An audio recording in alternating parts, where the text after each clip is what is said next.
ഷേക്സ്പിയറുടെ ഏറ്റവും പ്രധാനപ്പെട്ട നാടകമാണ് ഹാംലെറ്റ്. നമുക്കറിയാം, ഈ ഹാംലെറ്റിൻ്റെ അവസാനം ഡെൻമാർക്കിലെ ഈ ഭരണാധികാരികൾ മുഴുവൻ മരിച്ചതിന് ശേഷം നോർവേയിൽ നിന്ന് വരുന്ന ഫോർട്ടിൻ ബ്രാസാണ് ഡെൻമാർക്ക് കീഴടക്കുന്നത്. അങ്ങനെയാണത് അവസാനിക്കുന്നത്. ഈ ഫോർട്ടിൻ ബ്രാസിനെ മുൻനിർത്തിയിട്ട് നമ്മൾ ഹാംലെറ്റിലെ ഏറ്റവും ഒരു ചെറിയ കഥാപാത്രമായിട്ടാണ് ഫോർട്ടിൻ ബ്രാസിനെ കാണുക. കാരണം അതിൻ്റെ പ്രധാനപ്പെട്ട കഥാതന്തുവിലൊന്നുമില്ല. നോർവേയിലെ രാജകുമാരനാണെന്ന് പറയുന്ന ഒരു ചെറിയ പരാമർശം അവസാനം വന്ന് ഈ കീഴടക്കുന്നു മാത്രം. പക്ഷേ കവികൾ അത്തരം കാര്യങ്ങളിലാണ് ശ്രദ്ധിക്കുക എന്നുള്ളതുകൊണ്ട് പോളണ്ടിലെ വളരെ പ്രശസ്തനായ കവി സ്പിഗ്ന്യൂ ഹെർബർട്ട് ഫോർട്ടിൻ ബ്രാസിൻ്റെ ആത്മകഥം എന്ന പേരിലൊരു കവിത എഴുതിയിട്ടുണ്ട്. ഫോർട്ടിൻ ബ്രാസിൻ്റെ ആത്മകഥം. ഈ ഡെൻമാർക്കിലെ ഈ പറയുന്ന നായകനും വില്ലനൊക്കെ മരിച്ചു കിടക്കുകയാണ്. ഹാംലെറ്റ് ഒരു സ്ഥലത്ത് മരിച്ചു കിടക്കുന്നുണ്ട്, ക്ലോഡിയസ് അപ്പുറത്ത് കിടക്കുന്നുണ്ട്, മുഴുവൻ ആളുകളും മരിച്ചു കിടക്കുമ്പോൾ ഫോർട്ടിൻ ബ്രാസ് അതിൻ്റെ ഉള്ളിൽ നിന്ന് ഈ കവിതയിൽ പറയുന്നത്, ഷേക്സ്പിയറിൻ്റെ നാടകത്തിൽ പറയുന്നതല്ല, കവിതയിൽ പറയുന്നത്, എനിക്ക് ഈ രാജ്യത്തിൻ്റെ കുഞ്ചിയിൽ പിടിച്ചൊന്ന് കുലുക്കണം എന്നാണ് ആദ്യത്തെ വാചകം പറയുന്നത്. എനിക്ക് ഈ ഡെൻമാർക്കിൻ്റെ കുഞ്ചിയിൽ ഇങ്ങനെ ഒന്ന് പിടിച്ചിട്ട് ഒരു കുലുക്കണം എന്നാണ്. യഥാർത്ഥത്തിൽ നമ്മളെ ഈ ഹിന്ദുത്വ ഫാസിസം 2014 ഒരുപക്ഷെ 90-കൾ തൊട്ട് തന്നെ 98 ആകുമ്പോൾ തൊട്ട് തന്നെ ഈ രാജ്യത്തിൻ്റെ കുഞ്ചിയിൽ പിടിച്ച ഒരു കുലുക്കുകയാണ് ചെയ്തതെന്ന് വിചാരിക്കുന്നു. അങ്ങനെ കുലുക്കിയപ്പോഴാണ് യഥാർത്ഥത്തിൽ ഇവരൊരു 100 വർഷമായിട്ട് ഇവിടെ പ്രവർത്തിച്ചു വരുന്നുണ്ട്. അവർ മിണ്ടാതിരിക്കുകയല്ല, അവരും നമ്മുടെ ഇടയിൽ പ്രവർത്തിക്കുന്നുണ്ട്. അവർ ജനാധിപത്യപരമായിട്ട് പ്രവർത്തിക്കുന്നുണ്ട്. അതിൻ്റെ അപ്പുറത്ത് ഇരുണ്ട വശങ്ങളിൽ പ്രവർത്തിക്കുന്നുണ്ട്. അവരെന്തൊക്കെയോ ചെയ്തുകൊണ്ടിരിക്കുന്നുണ്ട്. അവർക്ക് വേണ്ട ഒരു രാജ്യം ഷേപ്പ് ചെയ്തുകൊണ്ടിരിക്കുന്നുണ്ടെന്നുള്ള കാര്യം ആ കുലുക്കിലാണ് നമ്മൾ മനസ്സിലാക്കിയതെന്ന് വേണം വിചാരിക്കാൻ. അതുവരെ ഇങ്ങനെ ഒരു ഭീഷണി പറഞ്ഞുകൊണ്ടിരിക്കുമ്പോൾ ആരെങ്കിലും പറഞ്ഞാൽ ഒരുപക്ഷെ ഈ പുരോഗമന പക്ഷം എന്ന് സ്വയം വിചാരിക്കുന്ന മനുഷ്യർ മുഴുവൻ അത് ഇന്ത്യയിൽ സംഭവിക്കില്ല എന്ന് പറഞ്ഞ് മാറ്റി വയ്ക്കുകയാണ്. നമുക്ക് 100,000 കാരണങ്ങളുണ്ടായിരുന്നു. ഒന്ന്, ഇന്ത്യയിലെ ഹിന്ദുവിനെ സംഘടിപ്പിക്കാൻ പറ്റില്ല, ജാതി വ്യവസ്ഥ ഉള്ളതുകൊണ്ട് അതിനെ കൂട്ടി യോജിക്കാൻ പറ്റില്ല, അതുകൊണ്ട് അത് പുറന്തള്ളപ്പെടും, അതുകൊണ്ട് ഫാസിസത്തിന് വരാൻ സാധിക്കില്ല. രണ്ടാമത്, ഇന്ത്യയിൽ ശക്തമായ ന്യൂനപക്ഷമുണ്ട്. ഇപ്പോൾ UP പോലുള്ള രാജ്യത്ത് എങ്ങനെയാണ് BJP ഭരിക്കുക? 21% മുസ്ലിങ്ങളുള്ള സ്ഥലമാണ്. അവിടെ എങ്ങനെയാണ് BJP ഭരിക്കുക? അങ്ങനെ നിരവധി കാര്യങ്ങൾ. അല്ലെങ്കിൽ ഇവർ സ്വാതന്ത്ര്യ സമരത്തിൽ പങ്കെടുത്തിട്ടില്ല, അതുകൊണ്ട് ഇന്ത്യൻ ജനതയുടെ ഒരു മനസ്സിൽ അല്ലെങ്കിൽ ഓർമ്മയിൽ കയറി പറ്റാൻ അവർക്ക് കഴിഞ്ഞിട്ടില്ല, അതുകൊണ്ട് അവരെങ്ങനെയാണ് രാജ്യം ഭരിക്കുക? ഇങ്ങനെ അവർ ചെറിയ തോതിൽ ഇങ്ങനെ ഓരോ പടികൾ കയറി വന്നപ്പോഴും നമ്മൾ സ്വയം വിശ്വസിപ്പിക്കാനും മറ്റുള്ളവരെ വിശ്വസിപ്പിക്കാനായിട്ട് ഇത്തരം കാര്യങ്ങളാണ് ഉപയോഗിച്ചത്. ഒരിക്കലും സാധിക്കില്ല എന്ന് പറയുന്ന ഒരു തിസീസ് ആദ്യമേ ഉണ്ടാക്കി അതിലേക്ക് മനുഷ്യരെ മുഴുവൻ ആ വിശ്വാസത്തിലേക്ക്, അത് ശരിക്കും പറഞ്ഞ ഒരു ബിലീഫ് സിസ്റ്റമാണ്, ഒരു മതേതര ബിലീഫ് സിസ്റ്റമാണ്, മതേതരമായിട്ടുള്ള ഒരു മതത്തിൻ്റെ മറിച്ചിടലാണ് യഥാർത്ഥത്തിൽ അവിടെ നടന്നിട്ടുള്ളത്. അപ്പോൾ അങ്ങനെ ഒരു സിസ്റ്റത്തിൽ ആണ് നമ്മൾ, അതിൻ്റെ ദുർബലതയിലാണ് നമ്മുടെ വിശ്വാസം മുഴുവൻ അർപ്പിച്ചിരുന്നത്. ഇതാണ് 2014 പോയി കിട്ടിയത്. പക്ഷേ ഇവിടെ ഇപ്പോൾ നിൽക്കുമ്പോൾ, ഈ 2024 നമ്മൾ നിൽക്കുമ്പോൾ ഞാൻ പറയുന്നത് നമ്മുടെ പ്രത്യാശ തിരിച്ചു വന്നു എന്നുള്ളതാണ്. ഇങ്ങനെ അല്ലായിരുന്നെങ്കിൽ, ഈ തെരഞ്ഞെടുപ്പ് വിജയം ഇത്തരത്തിലല്ലായിരുന്നെങ്കിൽ ഒരു പക്ഷേ ഈ പുസ്തകം കേട്ടിക്ക് ഇന്ന് പ്രകാശനം ചെയ്യുന്നവരെ കേട്ടി സെൻട്രൽ ജയിലിൽ ചെന്ന് കിടന്നേനെ. അല്ലെങ്കിൽ നമ്മൾ ഓരോരുത്തരും ഈ പറഞ്ഞ പോലെ ഒരു സംശയം ഉണ്ടായിരുന്നില്ല, ഹിന്ദുരാജ്യ പ്രഖ്യാപനം നടന്നേനെ, ഹിന്ദുരാഷ്ട്രത്തിൻ്റെ പ്രഖ്യാപനം നടന്നേനെ. കാരണം അവരെ സംബന്ധിച്ചിടത്തോളം ഈ വർഷങ്ങൾ വളരെ പ്രധാനപ്പെട്ടതായിരുന്നു. അത് പലപ്പോഴും നമ്മൾ പറഞ്ഞിട്ടുള്ളതാണ്. ആദ്യത്തെ കാര്യം 2023 അവരുടെ കമ്മ്യൂണിസ്റ്റ് മാനിഫെസ്റ്റോ എന്ന് വിളിക്കാവുന്ന ഹിന്ദുത്വ എന്ന് പറയുന്ന പുസ്തകം, സവർക്കറുടെ ഹിന്ദുത്വ എന്ന് പറയുന്ന ദ എസെൻഷ്യൽസ് ഓഫ് ഹിന്ദുത്വ എന്ന് പറയുന്ന പുസ്തകം ഇറങ്ങുന്നത്. അതാണ് ഒരു പക്ഷേ ഫാസിസത്തിൻ്റെ ആദ്യ ഒരു മാനിഫെസ്റ്റോ ആയിട്ട് പരസ്യത്തിലേക്ക് അല്ലെങ്കിൽ പൊതുമണ്ഡലത്തിലേക്ക് വന്നിട്ടുള്ള ആദ്യത്തെ മാനിഫെസ്റ്റോ എന്ന് പറയുന്നത്. അപ്പോൾ ഈ 2023 ഈ മാനിഫെസ്റ്റോ പുറത്തു വന്നു 100 വർഷം, അല്ല 1923 ഇറങ്ങിയ ഈ പുസ്തകം പുറത്തു വന്നിട്ട് ഈ 2023 100 വർഷം തികയാണ്. രണ്ടാമതായി ഈ പുസ്തകത്തിൻ്റെ 1923 പുറത്തിറങ്ങിയ ഹിന്ദുത്വ എന്ന് പറയുന്ന ഈ പുസ്തകത്തിൻ്റെ അടിസ്ഥാനത്തിൽ രൂപം കൊണ്ട ആദ്യത്തെ ഫാസിസ്റ്റ് സംഘടന എന്ന് വിളിക്കാവുന്ന, ഇപ്പോഴത്തെയും അന്നത്തെയും ഒക്കെ ഫാസിസ്റ്റ് സംഘടന എന്ന് വിളിക്കുന്ന RSS രൂപീകരിക്കുന്ന 25-ലാണ്. അതും ഈ 2025 100-ാം വർഷം ആവുകയായിരുന്നു. എന്ന് പറഞ്ഞാൽ ഒരു ഹിന്ദുരാഷ്ട്ര പ്രഖ്യാപനത്തിനുള്ള ഏറ്റവും നല്ല മുഹൂർത്തം ആണ് ഈ ദിവസങ്ങൾ എന്ന് പറയുന്നത്. അതിലേക്കാണ് അവർ യഥാർത്ഥത്തിൽ 2024 ഇലക്ഷന് പോകുമ്പോൾ കരുതി വെച്ചിരുന്നത്. അതുകൊണ്ടാണ് നമ്മൾ ഈ തലേ ദിവസം പോലും എല്ലാ ടെലിവിഷൻ ചാനലിലും 400+ സീറ്റുകൾ പ്രവചിക്കുന്നു, BJPക്ക് ഒറ്റയ്ക്ക് ഒരു വലിയ ഭൂരിപക്ഷം അവർക്ക് തനിച്ച് കിട്ടുന്നു എന്നുള്ളിടത്തുനിന്ന് തകർന്ന് വീഴുന്നത് നമ്മൾ കണ്ടു. ആ പ്രത്യാശ തകർന്നു വീഴുന്നത് കണ്ടു. നമ്മളിപ്പോൾ നോർത്ത് ഇന്ത്യ മറ്റേത് മറിച്ചതെന്നൊക്കെ പറയും. ആ മനുഷ്യർ, നോർത്ത് ഇന്ത്യയിലെ മനുഷ്യർ, അവരെ ഈ പറയുന്ന പാതി സാക്ഷരതയില്ലാത്ത മനുഷ്യർ അവരെ UP സമതലത്ത്, പ്രത്യേകിച്ച് UPയിലെ ജനങ്ങൾ അവരെ നാട് കടത്തുന്ന തരത്തിലുള്ളൊരു റിസൾട്ട് കൊടുത്തു. അവർ ജയിച്ചു എന്നുള്ളത് വാസ്തവം തന്നെ. അതുകൊണ്ട് അവർ കുറച്ച് പിന്നോക്കം പോയാലും ഹിന്ദുത്വ ഒന്നും വിടുന്നു എന്നുള്ള പ്രത്യാശയൊന്നും കൊണ്ടുവരുന്നില്ലെങ്കിലും ഒരു വലിയ ആപത്തിൽ നിന്ന് അത് പ്രത്യേകിച്ച് നോർത്ത് ഇന്ത്യയിലെ ജനങ്ങൾ നമ്മളെ മുഴുവൻ, ഇന്ത്യയെ മുഴുവൻ രക്ഷപ്പെടുത്തി എന്നുള്ളതാണ് വാസ്തവം. ആ പ്രത്യാശയിലാണ് നമ്മൾ നിൽക്കുന്നത്. എങ്ങനെയാണ് സാധിച്ചതെന്ന് ചോദിച്ചു കഴിഞ്ഞാൽ, നമ്മളൊക്കെ നിരന്തരമായിട്ട് ആവശ്യപ്പെട്ടുകൊണ്ടിരിക്കുന്ന, അല്ലെങ്കിൽ ഇന്ത്യയിലെ എല്ലാവരുടെയും ഇന്ത്യ എന്ന് പറയുന്ന ഒരു മൂല്യത്തിൽ ജീവിക്കണം എന്ന ആഗ്രഹിക്കുന്ന ഓരോ മനുഷ്യരുടെയും ഉള്ളിൻ്റെ ഉള്ളിൽ വലിയ ആഗ്രഹമായിരുന്നു ഫാസിസത്തിനെതിരെ ഐക്യമുന്നണി എന്ന് പറയുന്നത്. ഫാസിസത്തിനെതിരെ നിങ്ങൾ രാഷ്ട്രീയമായിട്ട് എന്ത് കാര്യം ചെയ്തിട്ടും കാര്യമില്ല, ഐക്യമുന്നണി എന്ന് പറയുന്ന ഒരു വലിയ ആയുധം മാത്രമേ രാഷ്ട്രീയമായിട്ട് അതിനെ എതിരിടാനുള്ളൂ. ആ ഐക്യമുന്നണി രൂപീകൃതമാവുന്നുണ്ട്. ഈ ഐക്യമുന്നണി എന്ന് പറയുമ്പോൾ പാർട്ടികൾ തമ്മിലുള്ള എന്തെങ്കിലും, ഇപ്പം ഭരണത്തിലേക്ക് പോകാനുള്ള എന്തെങ്കിലും വോട്ടിന് വേണ്ടിയിട്ടുള്ള ഒരു കൂട്ടായ്മ എന്ന അർത്ഥത്തിലല്ല. മറിച്ച് നിങ്ങൾ UP ഇലക്ഷൻ സൂക്ഷ്മമായിട്ട് നോക്കിക്കഴിഞ്ഞാൽ അറിയാം, UPയിലെ PDA എന്ന് പറയുന്ന ഒരു പ്രത്യേക സഖ്യം, 1 പിച്ച്ഡേ, 2 ദളിത്, 3 അല്പസംഖ്യക്, പിച്ച്ഡേ, D ദളിത്, A അല്പസംഖ്യക് എന്ന് പറയുന്ന ഒരു മുദ്രാവാക്യം ഒരു രൂപം കൊള്ളുകയും അത് UPയിലെ ജനങ്ങൾക്കിടയിൽ വലിയ തരത്തിൽ പ്രവർത്തിക്കുകയും ചെയ്തു. OBC, പിച്ച്ഡേ, OBC, ദളിത്, അല്പസംഖ്യക്, മൈനോറിറ്റീസ്, ഈ 3 ചെതറിപ്പോയി കിടന്നിരുന്ന ഈ 3 വിഭാഗങ്ങളെ രാഷ്ട്രീയമായി ഒന്നിപ്പിക്കാൻ പ്രത്യേകിച്ച് അഖിലേഷ് യാദവിന് കഴിഞ്ഞു എന്നുള്ളത് ചെറിയ കാര്യമല്ല. അത് നമ്മൾ മനസ്സിലാക്കേണ്ടത്, ഇവരുടേതായിട്ടുള്ള ഏറ്റവും പ്രധാനപ്പെട്ട ഒരു നിർമ്മിതി എന്ന് വിളിക്കുന്ന, ഇന്ത്യയിലെ സത്യാനന്തര നിർമ്മിതി എന്ന് വിളിക്കാൻ പറ്റുന്ന ഒരു കെട്ടിടം അയോധ്യയിൽ സ്ഥാപിച്ചതിന് ശേഷം അവിടുത്തെ ആദ്യ തെരഞ്ഞെടുപ്പിൽ അവിടെ ജയിക്കുന്നത് അവരല്ല. അത് പ്രധാനപ്പെട്ട കാര്യമാണ്. അയോധ്യ തൊട്ടാണ്, 92 തൊട്ട് ഈ സംഗതിയാണ് ഹിന്ദുത്വത്തിൻ്റെ ഒരു പ്രധാനപ്പെട്ട ചാലകശക്തിയായിട്ട് വർത്തിച്ചത്. അവിടെ ആ മണ്ണിൽ അവർ തോൽക്കുന്നു. തോൽപ്പിച്ചാൽ ദളിതനാണ്, അവധേഷ് പ്രസാദ് എന്ന് പറഞ്ഞ ദളിതനാണ് അവിടുന്ന് ജയിക്കുന്നത്.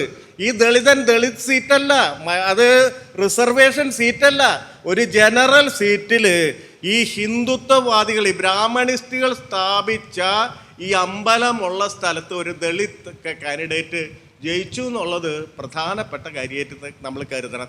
എന്ന് പറഞ്ഞാൽ ഈ ബ്രാഹ്മണിസത്തിൻ്റെ ഉള്ളൊരു മരുന്ന് യഥാർത്ഥത്തിൽ കുറച്ചെങ്കിലും ഈ തെരഞ്ഞെടുപ്പിൽ പ്രവർത്തിച്ചിട്ടുണ്ട് എന്നുള്ളത് വലിയ ആശ്വാസം തരുന്നു, വലിയ പ്രത്യാശ തരുന്നു.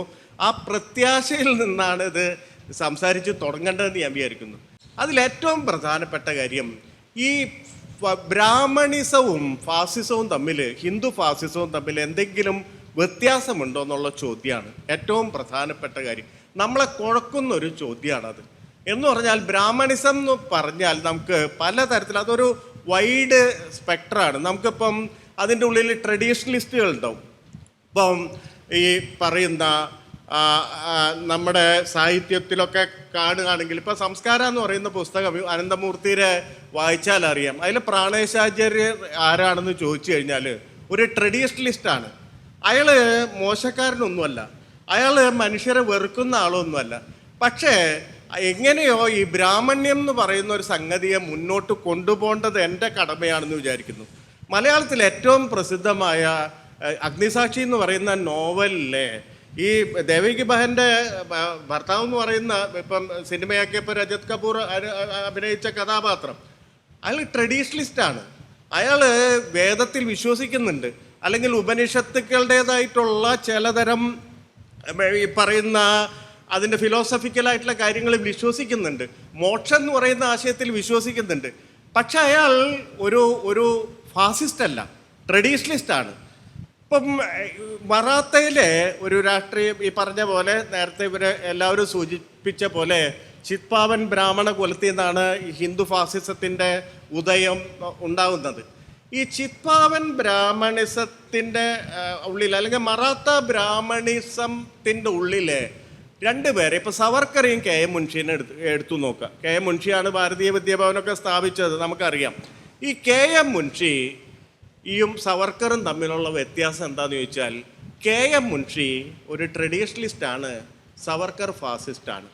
ഈ വ്യത്യാസം മനസ്സിലാക്കേണ്ടത് അത്യാവശ്യമാണെന്ന് ഞാൻ വിചാരിക്കുന്നു. പ്രത്യേകിച്ച് ഈ പലപ്പോഴും നമ്മൾ ഫാസിസത്തിന് പകരം പലപ്പോഴും നമ്മുടെ വലിയ എതിർപ്പ് എന്ന് പറയുന്നത് ഈ ട്രഡീഷണലിസത്തോട് ആണെന്ന് തോന്നും. ചില ഈ ഡിസ്കോഴ്സുകൾ കാണുമ്പോൾ, ഫാസിസത്തിനെതിരെയുള്ള ഡിസ്കോഴ്സുകൾ കാണുമ്പോൾ ഇത് വ്യവച്ഛേദിച്ചറിയണം. വ്യവച്ഛേദിച്ചറിയണം എന്ന് പറയാനുള്ള പ്രധാനപ്പെട്ട കാര്യം ആഗോളവൽക്കരണം.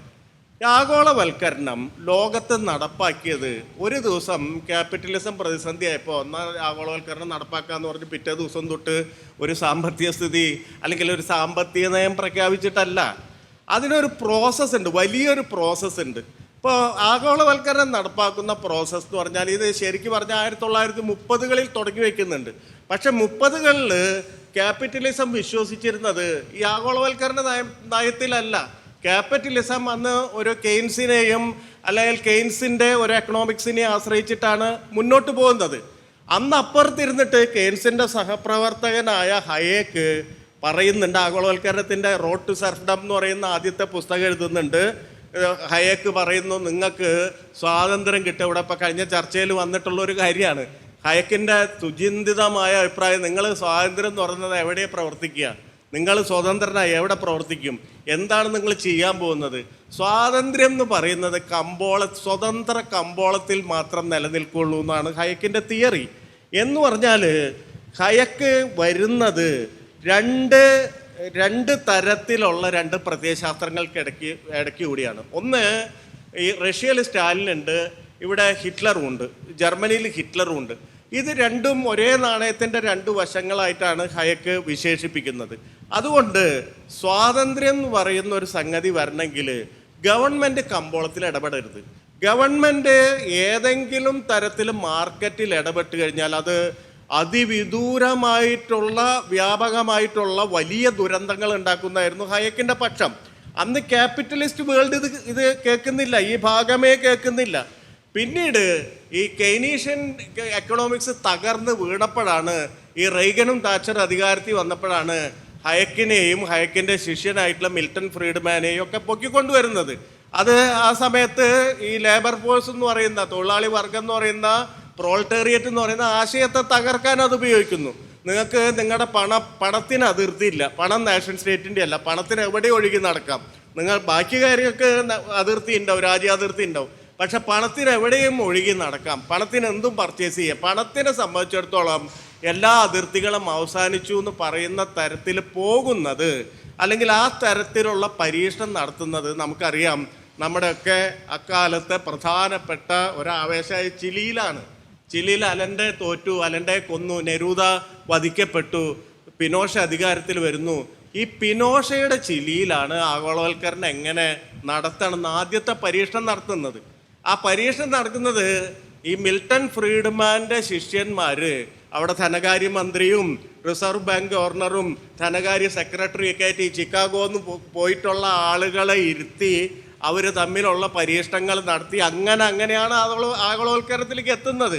അല്ലാതെ ഒരു ദിവസം എത്തുന്നതല്ല. ചിലിയിൽ പരീക്ഷിച്ചിട്ട് അതിൻ്റെ ഡൂസ് ആൻഡ് ഡോൺസ് മനസ്സിലാക്കി, അത് ക്യാപിറ്റലിസ്റ്റിനെ എങ്ങനെ കൊണ്ടുവരാൻ പറ്റുമെന്ന് മനസ്സിലാക്കി, അങ്ങനെയാണ് കൊണ്ടുവരുന്നത്. എന്ന് പറഞ്ഞ പോലെ ഇന്ന് പറയുന്ന ഹിന്ദുത്വ ഫാസിസം ഒരു ട്രഡീഷണൽ ബ്രാഹ്മണിസത്തിൽ നേരെ ഇങ്ങനെ വരുന്നതല്ല, മറിച്ച് ഒരു വലിയ പരീക്ഷണം അത് നടത്തുന്നുണ്ട്. ഇന്ത്യയിൽ വലിയ പരീക്ഷണം നടത്തുന്നുണ്ട്. അത് മറ്റാരുമല്ല നടത്തുന്നത്, സവർക്കർ തന്നെയാണ്. സവർക്കറുടെ നിങ്ങൾക്ക് സവർക്കറുടെ ചരിത്രമൊക്കെ ഇപ്പം ഒരുവിധം എല്ലാവർക്കും അറിയാവുന്നതാണ്. നമുക്കറിയാം സവർക്കർ ബ്രിട്ടീഷ് വിരുദ്ധനായിരുന്നു. ഒരു ഘട്ടം വരെ 1911 ജയിലിൽ പോകുന്നവരെ സവർക്കർ ബ്രിട്ടീഷ് വിരുദ്ധനായിരുന്നു. തിലക് എങ്ങനെ ബ്രിട്ടീഷ് വിരുദ്ധനായിരുന്നോ അതേപോലെ തന്നെ ബ്രിട്ടീഷ് വിരുദ്ധനായിരുന്നു. എന്ന് പറഞ്ഞാൽ ഈ മറാത്തയിലെ ബ്രാഹ്മണർക്ക് ഒരു പ്രത്യേകതയുണ്ട്. ഇന്ത്യയിലെ എല്ലാ സ്റ്റേറ്റുകളിലെയും ബ്രാഹ്മണർക്ക് മുൻഗണന കിട്ടിയിരുന്നു. അത് ജാതി വ്യവസ്ഥയിലെ ഹൈറാർക്കി മൂലം അവർ മേൽത്തട്ടി നിൽക്കുന്ന മനുഷ്യരായതുകൊണ്ട് ഇന്ത്യയിൽ എവിടെ ചെന്നാലും അവർക്ക് മുൻഗണന കിട്ടിയിരുന്നു. അന്നത്തെ ഇന്ത്യ എന്ന് പറഞ്ഞാൽ 3 തരത്തിലുള്ള ദേശങ്ങളാണ് ഉണ്ടായിരുന്നത്. ഒന്ന് ബ്രിട്ടീഷ് പ്രോവിൻസ് എന്ന് പറയുന്നത്, ബ്രിട്ടീഷുകാർ നേരിട്ട് ഭരിക്കുന്ന പ്രദേശം. ഇപ്പം നമ്മുടെ മലബാർ അതിൻ്റെ പാർട്ടായിരുന്നു, മദ്രാസ് പ്രോവിൻസിൻ്റെ പാർട്ടായിരുന്നു. അതുപോലെ ബോംബെ പ്രോവിൻസ് ബ്രിട്ടീഷുകാർ നേരിട്ട് ഭരിച്ചാണ്. സെൻട്രൽ പ്രോവിൻസ് മധ്യപ്രദേശൊക്കെ നേരിട്ട് ഭരിച്ചിരുന്ന, ഇങ്ങനെ പലയിടത്തും ബ്രിട്ടീഷുകാർ നേരിട്ട് ഭരിക്കുന്ന പ്രദേശങ്ങൾ. അതാണ് ഇന്നത്തെ ഇന്ത്യയിലെ ഭൂരിഭാഗം പ്രദേശവും. പിന്നെ കുറേ നാട്ടുരാജ്യങ്ങൾ. ഈ നാട്ടുരാജ്യങ്ങളെ പൊതുവെ 2ആയിട്ട് തിരിക്കാം. 1600 നാട്ടുരാജ്യങ്ങളുണ്ട്. പൊതുവെ 2ആയിട്ട് തിരിക്കാം. മുസ്ലിം രാജാക്കന്മാർ ഭരിച്ചിരുന്ന നാട്ടുരാജ്യങ്ങൾ, ഹൈദരാബാദ് പോലെയുള്ള വലിയ സ്റ്റേറ്റുകൾ, അതുപോലെ തന്നെ ഹിന്ദു രാജാക്കന്മാർ ഭരിച്ചിരുന്ന, പ്രത്യേകിച്ച് മിക്കവാറും ക്ഷത്രിയ ഈ വാരിയർ കാസ്റ്റ് എന്ന് പറയുന്ന അതായിരിക്കും മിക്കവാറും ഹിന്ദു സ്റ്റേറ്റുകൾ ഭരിച്ചിരുന്നത്. ഇപ്പം രാജസ്ഥാനിലാണെങ്കിൽ രാജ്പുത്തായിരിക്കും, കൊച്ചിയിലാണെങ്കിൽ വർമ്മയായിരിക്കും. അങ്ങനെ മിക്കവാറും ക്ഷത്രിയരാണ് ഹിന്ദു രാജ്യങ്ങൾ ഭരിച്ചിരുന്നത്. ഇങ്ങനെയായിരുന്നു പൊതുവിലുള്ള ചിത്രം. ഈ 3 സ്ഥലത്തും ബ്രിട്ടീഷ് ഇന്ത്യയിലായാലും അതുപോലെ തന്നെ ഹിന്ദുക്കൾ ഭരിച്ചിരുന്ന പ്രിൻസിലി സ്റ്റേറ്റിലായാലും മുസ്ലിങ്ങൾ ഭരിച്ചിരുന്ന പ്രിൻസിലി സ്റ്റേറ്റ് ആയാലും ഒരേപോലെ മുൻഗണന ഈ ബ്രാഹ്മണർക്ക് ലഭിച്ചിരുന്നു. സാമൂഹ്യമായ മുൻഗണന ലഭിച്ചിരുന്നു. അതിൻ്റെ കാരണം ഈ ഹൈറാർക്കി എന്ന് പറയുന്നത് പ്രത്യേകിച്ച് ഹിന്ദുമതത്തിൽ പെടാത്തവരും ആ സംഗതി അംഗീകരിച്ചു കൊടുത്തിരുന്നു. അപ്പോൾ ആ ഹൈറാർക്കിക്കലായിട്ടുള്ള ഈ ശ്രേണിയിലെ ഏറ്റവും മുകളിലിരിക്കുന്ന ആ ഹൈറാർക്കിയിലെ ഏറ്റവും ഉന്നത സ്ഥാനത്തിരിക്കുന്നതിൻ്റെ എല്ലാ മുൻഗണനകളും ബ്രാഹ്മണർക്ക് കിട്ടിയിരുന്നു. പക്ഷെ അതേസമയം മറാത്തയുടെ ചരിത്രം വ്യത്യസ്തമാണ്. മറാത്ത നേരിട്ട് ബ്രാഹ്മണം ഭരിച്ച സ്ഥലമാണ്. എന്ന് പറഞ്ഞാൽ ഇന്ത്യയിലെ മറ്റ് ഹിന്ദു രാജ്യങ്ങളെ പോലെ ക്ഷത്രിയരല്ല ഭരിച്ചിരുന്നത്, മറിച്ച് ബ്രാഹ്മണൻ നേരിട്ട് ഭരിച്ചതാണ്. ഈ ശിവജിയുടെ സാമ്രാജ്യം എന്ന് പറഞ്ഞാൽ ചെറിയ സാമ്രാജ്യമല്ല. മറാത്ത സാമ്രാജ്യം എന്ന് പറഞ്ഞാൽ ഒരു കാലത്ത് തഞ്ചാവൂർ തൊട്ട് അപ്പുറത്ത് സിന്ധ് വരെ ഉണ്ടായിരുന്ന അത്രയും വലിയ ഒരു സാമ്രാജ്യമാണ്. ഈ ശിവജിയുടെ സാമ്രാജ്യം ഒരു ഘട്ടത്തിൽ വെച്ചിട്ട് അവരുടെ ശിവജിയുടെ അല്ലെങ്കിൽ മറാത്ത വംശജരുടെ, ശിവജി ബ്രാഹ്മണനായിരുന്നില്ല, ശിവജി ഒരു വാരിയർ കാസ്റ്റായ മറാത്ത എന്ന് പറയുന്ന ഒരു വാരിയർ കാസ്റ്റിൽ നിന്ന് വരുന്ന ആളാണ്. പക്ഷെ മന്ത്രിമാർ ചിത്പാവൻ ബ്രാഹ്മണന്മാരായിരുന്നു, പേഷ്വാമാർ എന്ന് വിളിക്കുന്ന. ഈ പേഷ്വാമാർക്ക് കിട്ടുകയാണ് അധികാരം. അതാണ് നമ്മൾ 10ാം ക്ലാസ്സിലൊക്കെ പഠിച്ചിട്ടുള്ള പേഷ്വാ സാമ്രാജ്യം എന്ന് പറയുന്നത്. ബാജിറാവു എന്നൊക്കെ പറഞ്ഞിട്ട് ഇങ്ങനെ 1ാമൻ ബാജിറാവു 2ാമൻ എന്നൊക്കെ പറഞ്ഞ് പഠിക്കുന്ന ഈ പേഷ്വാമാർ മുഴുവൻ ചിത്പാവൻ ബ്രാഹ്മണന്മാരായിരുന്നു. അപ്പോൾ ആദ്യമായി, ഒരുപക്ഷെ ആധുനിക ചരിത്രത്തിൽ ആദ്യമായി ബ്രാഹ്മണൻ നേരിട്ട് ഭരിക്കുകയാണ്. എന്ന് പറഞ്ഞാൽ സിംഹാസനത്തിലിരുന്ന് ഭരിക്കുകയാണ്. ഇങ്ങനെ ഭരിച്ചിരുന്നായിരുന്നു മറാത്ത സാമ്രാജ്യം എന്ന് പറയുന്നത്. എന്ന് പറഞ്ഞാൽ അവിടെ സാമൂഹ്യ മേൽക്കോയ്മ മാത്രമല്ല, രാഷ്ട്രീയ മേൽക്കോയ്മയും ഈ മറാത്ത പ്രവിശ്യയിൽ ബ്രാഹ്മണനുണ്ടായിരുന്നു. ഇതാണ് ബ്രിട്ടീഷുകാർ ഇല്ലാതാക്കിയത്. 1818 യുദ്ധത്തിൽ പേഷ്വ തോറ്റു. പേഷ്വ ശനിവാർവാഡ യുദ്ധത്തിൽ പേഷ്വ തോറ്റപ്പോൾ ബ്രിട്ടീഷുകാർ ഈ ബോംബെ പ്രൊവിൻസ് പിടിക്കുകയാണ്, ഈ മറാത്ത പ്രവിശ്യ പിടിക്കുകയാണ്. ഈ മറാത്ത പ്രവിശ്യ ബ്രിട്ടീഷുകാർ പിടിക്കുമ്പോൾ സ്വാഭാവികമായി 2 മേൽക്കോയ്മയും പോയി. എന്ന് പറഞ്ഞാൽ രാഷ്ട്രീയ മേൽക്കോയ്മ പോയി, അധികാരം പോയി. അതുകൊണ്ട് ആര് കയറിയിരുന്നു? ബ്രിട്ടീഷുകാർ കയറിയിരുന്നു. സാമൂഹ്യമായിട്ടുള്ള ഘടനയിലും ബ്രാഹ്മണൻ എന്ന് പറയുന്നതിൻ്റെ മുകളിൽ വെള്ളക്കാരൻ എന്ന് പറയുന്ന പുതിയൊരു കാറ്റഗറി വരികയാണ്. ആ അനുഭവത്തിൽ ഈ വെള്ളക്കാരൻ എന്ന് പറഞ്ഞ കാറ്റഗറി വരികയാണ്. അതുകൊണ്ട് ചിത്പാവൻ ബ്രാഹ്മണൻ്റെ ഉള്ളിൽ ഈ പ്രശ്നം 1818 തുടർച്ചയായിട്ട് നമ്മൾ പറയുന്ന ഈ ഗാന്ധിയൊക്കെ ഇടപെടുന്ന ഈ സ്വാതന്ത്ര്യ സമരം വരെ തുടർച്ചയായി മറാത്ത പ്രവിശ്യയിൽ നടന്നിട്ടുള്ള ബ്രിട്ടീഷ് വിരുദ്ധ കലാപങ്ങളിലെ ഒരു ഭാഗത്ത് മുഴുവൻ ചിത്പാവൻ ബ്രാഹ്മണന്മാരാണെന്ന് കാണാൻ പറ്റും. നമ്മളതിനെ ഈ തരത്തിൽ വായിക്കാൻ മെനക്കെട്ടിട്ടില്ല. കാരണം എന്താ പറഞ്ഞാൽ ഈ ബ്രിട്ടീഷുകാർ തങ്ങളെ തോൽപ്പിച്ചു, അപ്പോൾ ബ്രിട്ടീഷിന് അധികാരമായി. ഇനി തങ്ങൾ ബ്രിട്ടീഷുകാരെ തോൽപ്പിച്ച ബ്രാഹ്മണന് അധികാരം കിട്ടി. ഇതാണ് ഈ സിമ്പിൾ ഇക്വേഷനാണ് നയിക്കുന്നത്. പക്ഷെ നമ്മളുടെ ഒരു മതേതര ചരിത്ര വ്യാഖ്യാനത്തിൽ ബ്രിട്ടീഷുകാർക്കെതിരെ ആരൊക്കെ നിന്നോ അവരൊക്കെ സ്വാതന്ത്ര്യ സമര സേനാനികളായിട്ടാണ് കണക്കാക്കിയത്. ആ നിർവചനത്തിൽ തെറ്റൊന്നുമില്ല, അത് ആ സമയത്ത് ശരിയായിരുന്നു. പക്ഷെ ഇന്ന് ഫാസിസ്റ്റുകൾ ഭരിക്കുമ്പോൾ നമ്മൾ സൂക്ഷ്മമായിട്ട് നോക്കണം. ഇന്നലെ വരെ നമുക്ക് കുഴപ്പമില്ല, ബ്രിട്ടീഷുകാർക്കെതിരെ ആര് നിന്നോ അവരൊക്കെ സ്വാതന്ത്ര്യ സമര സേനാനിയാണ്. പഴശ്ശിരാജാവ് അങ്ങനെയാണ് സ്വാതന്ത്ര്യ സമര സേനാനിയാവുന്നത്. അല്ലാണ്ട് പഴശ്ശിരാജാവ് ഒരു സ്വതന്ത്ര മതേതര ജനാധിപത്യ റിപ്പബ്ലിക്ക് സ്ഥാപിക്കാനല്ല ബ്രിട്ടീഷുകാർ എതിരിടുന്നത്. മറിച്ച് നികുതി പിരിക്കാനുള്ള അവകാശം തൻ്റേത് എടുത്ത് മാറ്റി തൻ്റെ ബന്ധുവിന് കൊടുത്തു. അപ്പം അത് തിരിച്ചു പിടിക്കാനാണ് പഴശ്ശിരാജാവ് ബ്രിട്ടീഷുകാർക്കെതിരെ അധികാരം പോയതിൻ്റെ കാര്യമാണത്. അല്ലെങ്കിൽ വേലുത്തമ്പി ദളവ ബ്രിട്ടീഷുകാർക്കെതിരെ എന്തിനാണ് പടപൊരുതിയെന്ന് ചോദിച്ചു കഴിഞ്ഞാൽ വേലുത്തമ്പി ദളവ സ്വാതന്ത്ര്യ സമര സേനാനി ആയതുകൊണ്ടല്ല. എന്ന് പറഞ്ഞാൽ വേലുത്തമ്പി ദളവ സ്വന്തം ജനങ്ങളെ ജീവനോടെ കുഴിച്ചു മൂടിയ ക്രൂരനാണെന്നുള്ള കാര്യം നമ്മൾ മറക്കണം. ദളവാക്കുളത്തിൻ്റെ ചരിത്രം നമ്മൾ മറക്കാതിരിക്കരുത്. പക്ഷെ ഒരു സന്ദർഭത്തിൽ തൻ്റെ അധികാരവും ബ്രിട്ടീഷ് അധികാരവും തമ്മിൽ ഒരു സംഘർഷം വരുമ്പോൾ അതിൻ്റെ ഫലമായിട്ട് ബ്രിട്ടീഷുകാർക്കെതിരാവുന്നു. അങ്ങനെയാണ് ഈ മറാത്ത സാമ്രാജ്യത്തിൻ്റെ ഈ ആദ്യത്തെ സമയത്ത് മുഴുവൻ ഈ ചിത്പാവൻ ബ്രാഹ്മണരിൽ ഒരു വിഭാഗം പേര് തങ്ങളുടെ പോയിപ്പോയ മേൽക്കോയ്മ, അതും രണ്ട് മേൽക്കോയ്മയുണ്ട്, രാഷ്ട്രീയ മേൽക്കോയ്മയുണ്ട്, സാമൂഹികമായിട്ടുള്ള മേൽക്കോയ്മയുണ്ട്.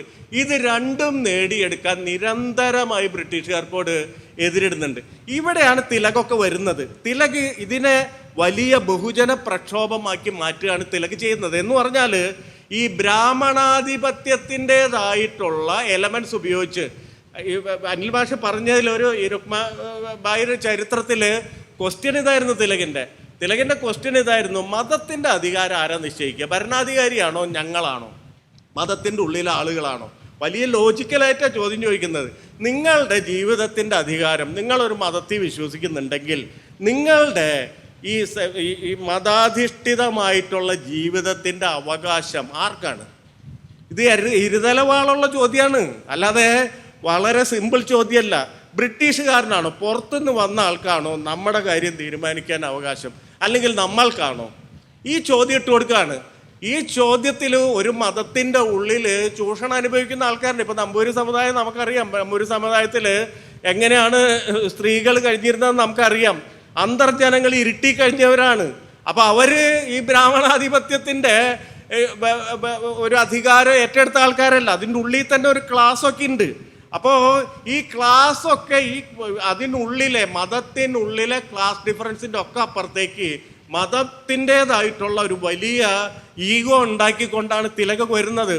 ശിവാജി ഉത്സവം ഉണ്ടാക്കുന്നു, അല്ലെങ്കിൽ ഗണേശോത്സവം ഉണ്ടാക്കുന്നു, അങ്ങനെ മതപരമായിട്ടുള്ള അനുഷ്ഠാനങ്ങൾ ഉണ്ടാക്കുന്നു. ഇപ്പോൾ നിങ്ങൾ ബോംബെ ചെന്ന് ചോദിക്കുകയാണ് ഗണേശോത്സവം, നിങ്ങൾക്കറിയാം, സിനിമകളിലൊക്കെ കാണാം, ഗണപതി ബപ്പ മോറിയ എന്ന് പറഞ്ഞിട്ട് ഇങ്ങനെ പോവാണ്. അത് ആ സമയത്ത് നമുക്ക് ബോംബെയിലെ തെരുവിൽ ഇപ്പോഴും പോലും നിൽക്കാൻ പറ്റില്ല. അപ്പോൾ അവിടെ നിന്നുകൊണ്ട് ഒരാളെ വിളിച്ചു ചോദിക്കുകയാണ് ഈ ഗണേശോത്സവം എങ്ങനെയാണ് ഉണ്ടായതെന്ന് ചോദിച്ചാൽ അവൻ പറയുക അത് ത്രേതായുഗം തൊട്ട് ഉണ്ടായതാണെന്നേ പറയുള്ളൂ. ഇത് തിലക് ഉണ്ടാക്കിയതാണ്.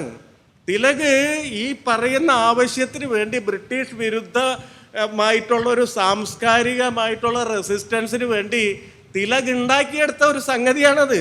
അല്ലെങ്കിൽ ശിവാജി ഉത്സവം എന്ന് പറഞ്ഞാൽ അങ്ങനെ ഉണ്ടാക്കിയെടുത്താണ്. ഈ ട്രഡീഷനുള്ളിൽ നിന്നാണ് സവർക്കർ വരുന്നത്. അതുകൊണ്ട് ഈ ചിത്പാവിൻ്റെ ഒരു വലിയ പ്രത്യേകത എന്ന് പറയുന്നത്, ഇപ്പോൾ സാധാരണ ഈ ട്രഡീഷണലിസ്റ്റുകൾ നിന്നിരുന്നത് ഈ പലതരം ബന്ദികളിലാണ്. ഇപ്പോൾ കടൽ കിടക്കാൻ പാടില്ല, സമുദ്രബന്ദി എന്ന് പറയും. അല്ലെങ്കിൽ വേറെ ഒരാൾക്ക് കല്യാണം കഴിച്ചു കൊടുക്കാൻ, വേറെ കുലത്തിലെ ആൾക്ക് മക്കളെ കല്യാണം കഴിച്ചു ബേട്ടി ബന്ദി എന്ന് ഹിന്ദിയിൽ പറയും. ഇങ്ങനെ ഓരോ 7 ബന്ദികളുണ്ട്, 7 ഷാക്കിൾസ് എന്ന് പറയും. ഈ 7 ബന്ദികളുണ്ട്. ഈ 7 ബന്ദികളെയും സൂക്ഷിക്കുക എന്നുള്ളതാണ് ട്രഡീഷണലിസ്റ്റുകൾ ചെയ്തു വരുന്നത്.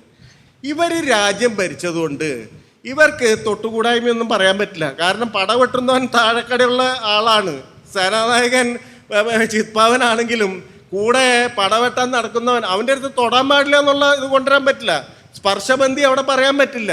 അല്ലെങ്കിൽ ഈ കടൽ കടക്കരുത്, ഇന്ന നദി കടക്കരുത്, ഇന്ന തോട് കടക്കരുത് എന്നൊക്കെ പറയുന്ന ഈ ട്രഡീഷണലിസ്റ്റിലെ അന്ധവിശ്വാസത്തിൽ അവർക്ക് നിൽക്കാൻ പറ്റില്ല. അവർക്ക് അധികാരത്തിന് വേണ്ടി തോടും കടലൊക്കെ കടന്നു പോകണം. അങ്ങനെ ആ തരത്തിൽ ഈ മറാത്ത സാമ്രാജ്യം, ചിത്പാവൻ, പേഷ്വമാർ തന്നെ ഇതിനൊക്കെ അതിലംഘിച്ചിരുന്നു. ഈ ട്രഡീഷണലിസ്റ്റുകൾ പറയുന്ന ബ്രാഹ്മണ്യത്തിനൊക്കെ അവർ തന്നെ അവരുടെ അധികാരം നിലനിർത്താൻ അതിലംഘിച്ചിരുന്നു. ഇപ്പോൾ ഉദാഹരണമായിട്ട് പൂനെയിലെ കുണ്ടിക പലിശക്കാർ മുഴുവൻ ചിത്പാവൻ ബ്രാഹ്മണനായിരുന്നു. അപ്പോൾ അതിനേക്കാളും വലിയ ആൾക്കാരാണ് ദേശസ്ഥ ബ്രാഹ്മണർ എണ്ണം കൊണ്ട്. ഇത് വളരെ ചെറിയ ബ്രാഹ്മണ സമുദായത്തിൽ 1/5 ഉള്ളൂ ചിത്പാവൻ ആ സമയത്ത്. അതിനേക്കാളും വലിയ സമുദായം ദേശസ്ഥ ബ്രാഹ്മണരാണ്. പക്ഷെ ദേശസ്ഥ ബ്രാഹ്മണർ ചിത്പാവനെ തൊട്ട് നിൽക്കില്ല. കാരണം അവർ കുണ്ടിക പലിശ ചെയ്തവരാണ്, അവർ സമുദ്രം കടന്ന പ്രശ്നമില്ലാത്തവരാണ്, അവർ സ്പർശബന്ധി പാലിക്കാത്തവരാണ് എന്ന് പറഞ്ഞാൽ ട്രഡീഷണലിസ്റ്റുകളുടെ ദൃഷ്ടിയിൽ ഇവർ താന്നു കിടക്കുന്ന മനുഷ്യരാണ്. പക്ഷെ ഇവൻ അറിയാമായിരുന്നു അധികാരം എങ്ങനെയാണ് ബ്രാഹ്മണ്യത്തിൻ്റെ അധികാരം എങ്ങനെയാണ് കൊണ്ടുപോരുന്നെന്ന്. അങ്ങനെയാണ് സവർക്കർ ബ്രിട്ടീഷുകാർക്ക് ഒരു സമയം വരെ ബ്രിട്ടീഷുകാർക്ക് എതിരെ നിൽക്കുന്നത്. പക്ഷെ നിങ്ങൾക്കറിയാം സവർക്കറുടെ ഈ സായുധ പോരാട്ടം എന്ന് പറഞ്ഞാൽ ബ്രിട്ടീഷുകാരെ തോൽപ്പിച്ച ബ്രാഹ്മണർ സാമ്രാജ്യം വരുന്നു എന്ന് പറയുന്നത് 1911 നിന്നു, പിടിയിലായി. ആ ചരിത്രത്തിലേക്ക് ഞാൻ പോകുന്നില്ല. 2 കൊലപാതകങ്ങൾക്ക് പിന്നിൽ സവർക്കർ പ്രവർത്തിച്ചു. അതിലൊരു കൊലപാതകത്തിൽ പിടിയിലായി. ഈ പിടിയിലായപ്പോൾ 50 വർഷം തടവ് ശിക്ഷ വിധിച്ചു. അവിടെയും നമ്മൾ ആലോചിക്കണം, ഈ 50 വർഷം തടവ് ശിക്ഷ വിധിക്കുന്നത് വരെയുള്ള സവർക്കർ എന്ന് പറയുന്നത് ചിത്പാവൻ സമുദായത്തെങ്കിലെങ്കിലും ഹീറോ ആണ്. അത്ര വലിയ ഹീറോ ആണ്. ബ്രിട്ടീഷുകാരോട് എതിരുന്നു, 2 പേരെ കൊല്ലുന്നു, സ്വന്തം ചേട്ടനെ അറസ്റ്റ് ചെയ്തതിന് പിറ്റേ ദിവസം ഈ സിനിമയിലൊക്കെ കാണുന്ന പോലെയാണ്. പിറ്റേ ദിവസം ഒരു ബ്രിട്ടീഷ് കളക്ടറെ വെടിവെച്ചു കൊല്ലുന്നു, അനുയായിയെ വിട്ട് വെടിവെച്ചു കൊല്ലുന്നു. ഇങ്ങനെ ഒരുതരം രാജകുടിപ്പകയിലെ ആ വലിയ ചാമ്പ്യനായിട്ട് നിൽക്കുമ്പോഴാണ് ഈ അറസ്റ്റ് വരുന്നത്. പക്ഷെ ജയിലിൽ പോയി പണിയെടുക്കാൻ തുടങ്ങിയപ്പോൾ എന്ന് പറഞ്ഞാൽ ജാതി വ്യവസ്ഥയെന്നൊരു വലിയ വീഴ്ച ഉണ്ടാകുന്നുണ്ട്. എന്ന് പറഞ്ഞാൽ സാധാരണ ശൂദ്രരും ദളിതരും ചെയ്യുന്ന പണി ജയിലിൽ ചെയ്യേണ്ടി വരികയാണ്. അത് സഹിക്കാൻ പറ്റുന്നില്ല. ആ കൈത്തൊഴിൽ എന്ന് പറയുന്ന സ്ഥലത്തേക്ക് വരുമ്പോഴാണ് മാപ്പെഴുതി കൊടുക്കുക. 7 പ്രാവശ്യം മാപ്പെഴുതി കൊടുത്തു. 7 പ്രാവശ്യം ആദ്യം തള്ളിക്കളഞ്ഞു ബ്രിട്ടീഷ് അധികൃതർ. അതിനുശേഷമാണ് ഈ സവർക്കർ പുറത്തേക്ക് വരുന്നത്. 23-ൽ 10 വർഷം കഴിഞ്ഞപ്പോഴേക്കും 24-ൽ പുറത്തു വന്നു. 1911 മുതൽ 24 വരെ 13 വർഷം കഴിഞ്ഞപ്പോഴേക്കും പുറത്തു വന്നു. 50 വർഷത്തെ തടവ് ശിക്ഷയ്ക്ക് വിധിച്ച ആൾ. ഈ സമയം പ്രത്യേകം ശ്രദ്ധിക്കണം. ഇത് വരുന്നത് 1923-ൽ ഹിന്ദുത്വ വരുന്നു. ഹിന്ദുത്വ എസെൻഷ്യൽസ് ഓഫ് ഹിന്ദുത്വ എന്ന് പറയുന്ന ഈ ഹിന്ദു ഫാസിസത്തിൻ്റെ മാനിഫെസ്റ്റോ വരുന്നു. ഇത് വരുന്നത് നിങ്ങൾ ആലോചിക്കണം. ജാലിയൻവാലാബാഗ് കഴിഞ്ഞു, ഖിലാഫത്ത് മൂവ്മെൻറ്റ് വന്നു. ഇന്ത്യയിലെ വലിയ തരത്തിൽ ഒരു സ്വാതന്ത്ര്യ സമര പ്രക്ഷോഭം എന്ന് പറയുന്നത് വലിയ തരത്തിൽ ആഞ്ഞടിക്കാൻ തുടങ്ങി. ഗാന്ധി വന്നു. ഈ ഖിലാഫത്തിലൂടെ ഇന്ത്യൻ മുസ്ലിങ്ങൾ വലിയ സജീവമായിട്ട് സമരത്തിന് വരുന്നു. മുസ്ലിങ്ങൾ വരിക മാത്രമല്ല, അക്കാലത്തെ ഇന്ത്യ ചരിത്രം നോക്കിക്കഴിഞ്ഞാൽ നിങ്ങൾ സമുദായ ചരിത്രം മാത്രം നോക്കിയാൽ മതി. ആദിവാസികൾ തൊട്ട് തീരവാസികൾ വരെയുള്ള എല്ലാ തരത്തിലുള്ള മനുഷ്യരുടെ നിന്നും സ്വാതന്ത്ര്യ സമര പ്രക്ഷോഭം വരികയാണ്. ആ തരത്തിൽ ഒരു തരം മതേതരത്വ സ്വഭാവം ഈ സമരത്തിന് കൈവരുന്നുണ്ട്. ഇന്നലെ വരെയുള്ള ഒരു ബ്രാഹ്മണ സ്വഭാവത്തിലുള്ള ബ്രാഹ്മണ നേതൃത്വത്തിലുള്ള ബ്രിട്ടീഷ് വിരുദ്ധത വിട്ട് യഥാർത്ഥ സ്വാതന്ത്ര്യ സമരമായിട്ട് അത് വികസിക്കുകയാണ്.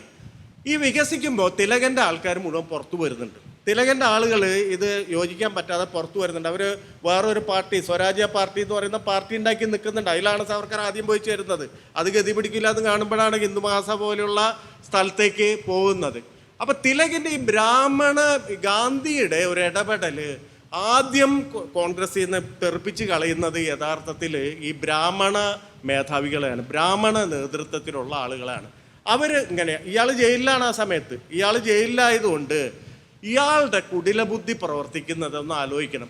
ബ്രിട്ടീഷുകാരുടെ ഏറ്റവും വലിയ പ്രശ്നം ആ സമയത്ത് ഒരിക്കലും ഒന്നിക്കില്ല എന്ന് വിചാരിച്ച ഇന്ത്യൻ ജനത ഒരു ജനത എന്നുള്ളതിൻ്റെ ഒരു മുഴുവൻ രൂപത്തിലല്ലെങ്കിലും ഒരു പ്രാഗ് രൂപത്തിലുള്ള ഒന്നിക്കലുണ്ടായി. മുസ്ലിമും ഹിന്ദു ഒന്നിച്ച് ചേർന്ന് നിന്നു. അത് സംഭവിക്കില്ല എന്ന് വിചാരിച്ചാണ് 1857 അത് തകർത്ത് കളഞ്ഞു. ഇനിയും അത് ഒരിക്കലും ഉണ്ടാവില്ല എന്ന് വിചാരിച്ചാണ്.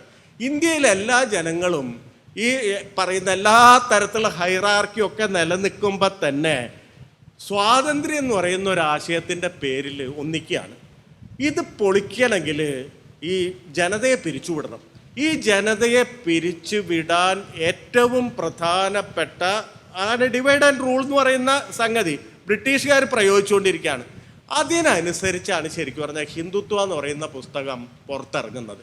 അപ്പം ഹിന്ദുത്വ ഈ ഒരു ഹിന്ദു ഫാസിസത്തിൻ്റെ മാനിഫെസ്റ്റോ മാത്രമല്ല, യഥാർത്ഥത്തിൽ ഇന്ത്യൻ ജനത എന്ന് പറയുന്ന ഒരാശയത്തെ പിരിച്ചു വിടാൻ ബ്രിട്ടീഷുകാരെ സഹായിക്കാൻ വേണ്ടി എഴുതിയ ഒരു പുസ്തകമാണെന്ന് കൂടി നമുക്ക് വളരെ സൂക്ഷ്മമായിട്ട് നോക്കിയാൽ മനസ്സിലാവും. ആ ചരിത്ര സാഹചര്യം പരിശോധിച്ചാൽ മനസ്സിലാവും.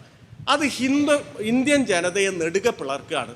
മുസ്ലിം എന്ന് പറയുന്ന ഒരു അപരവൽക്കരണം, ഒരു ജനതയുടെ നമ്മുടെ കൂടെ ജീവിച്ച മനുഷ്യരെ മുഴുവൻ പുറത്തേക്ക് തള്ളുന്ന തരത്തിലുള്ള ഒരു ആശയം കൊണ്ടുവരികയാണ്. ഈ ആശയം കൊണ്ടുവരുമ്പോൾ ഇതാണ് ഇപ്പോൾ ട്രഡീഷണലിസ്റ്റുകൾ പറയും ഇന്ത്യ എന്ന് പറയുന്നത് ഇങ്ങനെ പുരാണത്തിലുണ്ട്, മതത്തിലുണ്ട്, മറ്റിടത്തുണ്ടെന്നൊക്കെ പറയും. ഇതൊന്നും മതത്തിലൊന്നുമില്ല. ഇന്ത്യ എന്ന് പറയുന്ന ഒരു സംഗതി, ഭാരതം എന്ന് പറയുന്ന ഒരു സാധനം ഒരു പുരാണത്തിൽ തപ്പിയാലും നിങ്ങൾക്ക് കിട്ടില്ല. അത് സവർക്കർ തുറന്ന് പറഞ്ഞിട്ടുണ്ട്. സവർക്കർ പറയുന്നുണ്ട് ഭാരതത്തിന് സംസ്കൃതത്തിലുള്ളത് പലതും മഹാഭാരതത്തെക്കുറിച്ചാണ്, അല്ലാതെ ഒരു ദേശത്തെക്കുറിച്ചല്ല. അപ്പം സവർക്കറുടെ ഫാസിസം വർക്ക് ചെയ്യുന്നത് അവിടെയാണ്. സവർക്കർ ആദ്യം തന്നെ ഒരു ഫാസിസത്തിന് പ്രവർത്തിക്കാൻ ദേശം വേണം, സ്ഥലം വേണം. ഇതുവരെ നിശ്ചയിച്ചിട്ട് എന്താ ഹിന്ദുരാഷ്ട്രം എന്ന് ചോദിച്ചാൽ അതിനൊരു സ്ഥലപരിധി വേണ്ടേ? ഈ സ്ഥലപരിധി ആദ്യം തന്നെ ഉണ്ടാക്കുന്നു. അതാണ് സിന്ധു മുതൽ സിന്ധു വരെ എന്ന് പറയുന്ന ഒരു ഡെഫിനേഷൻ ഉണ്ടാക്കുന്നു. മുകളിൽ സിന്ധു നദി, അടിയിലെ സിന്ധു എന്ന് പറഞ്ഞ സമുദ്രം.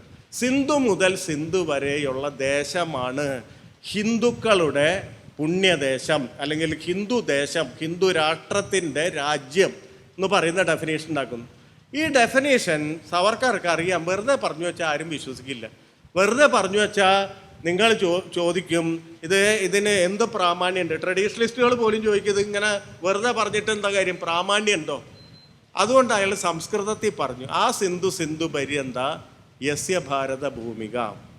ഇനി നിങ്ങൾക്ക് സംശയമൊന്നുമില്ലല്ലോ, സംസ്കൃതത്തിൽ പറഞ്ഞ പിന്നെ ഒരു സംശയവും ഇല്ല എന്ന് പറഞ്ഞാൽ ഈ ആ ദേവഭാഷയിൽ ഇത് പറഞ്ഞു ആ സിന്ധു പര്യന്ത, ആ സിന്ധു മുതൽ ഈ സിന്ധു വരെയുള്ള ദേശമാണ് യസ്യ ഭാരത ഭൂമിക എന്ന് പറഞ്ഞാൽ ഹിന്ദു രാഷ്ട്രം എന്ന് വിളിക്കുന്ന അവർ പറയുന്ന ഈ ദേശസങ്കല്പം സവർക്കർ നിർമ്മിച്ചതാണ്. 23 പുസ്തകത്തിൽ നിർമ്മിച്ചാണ്.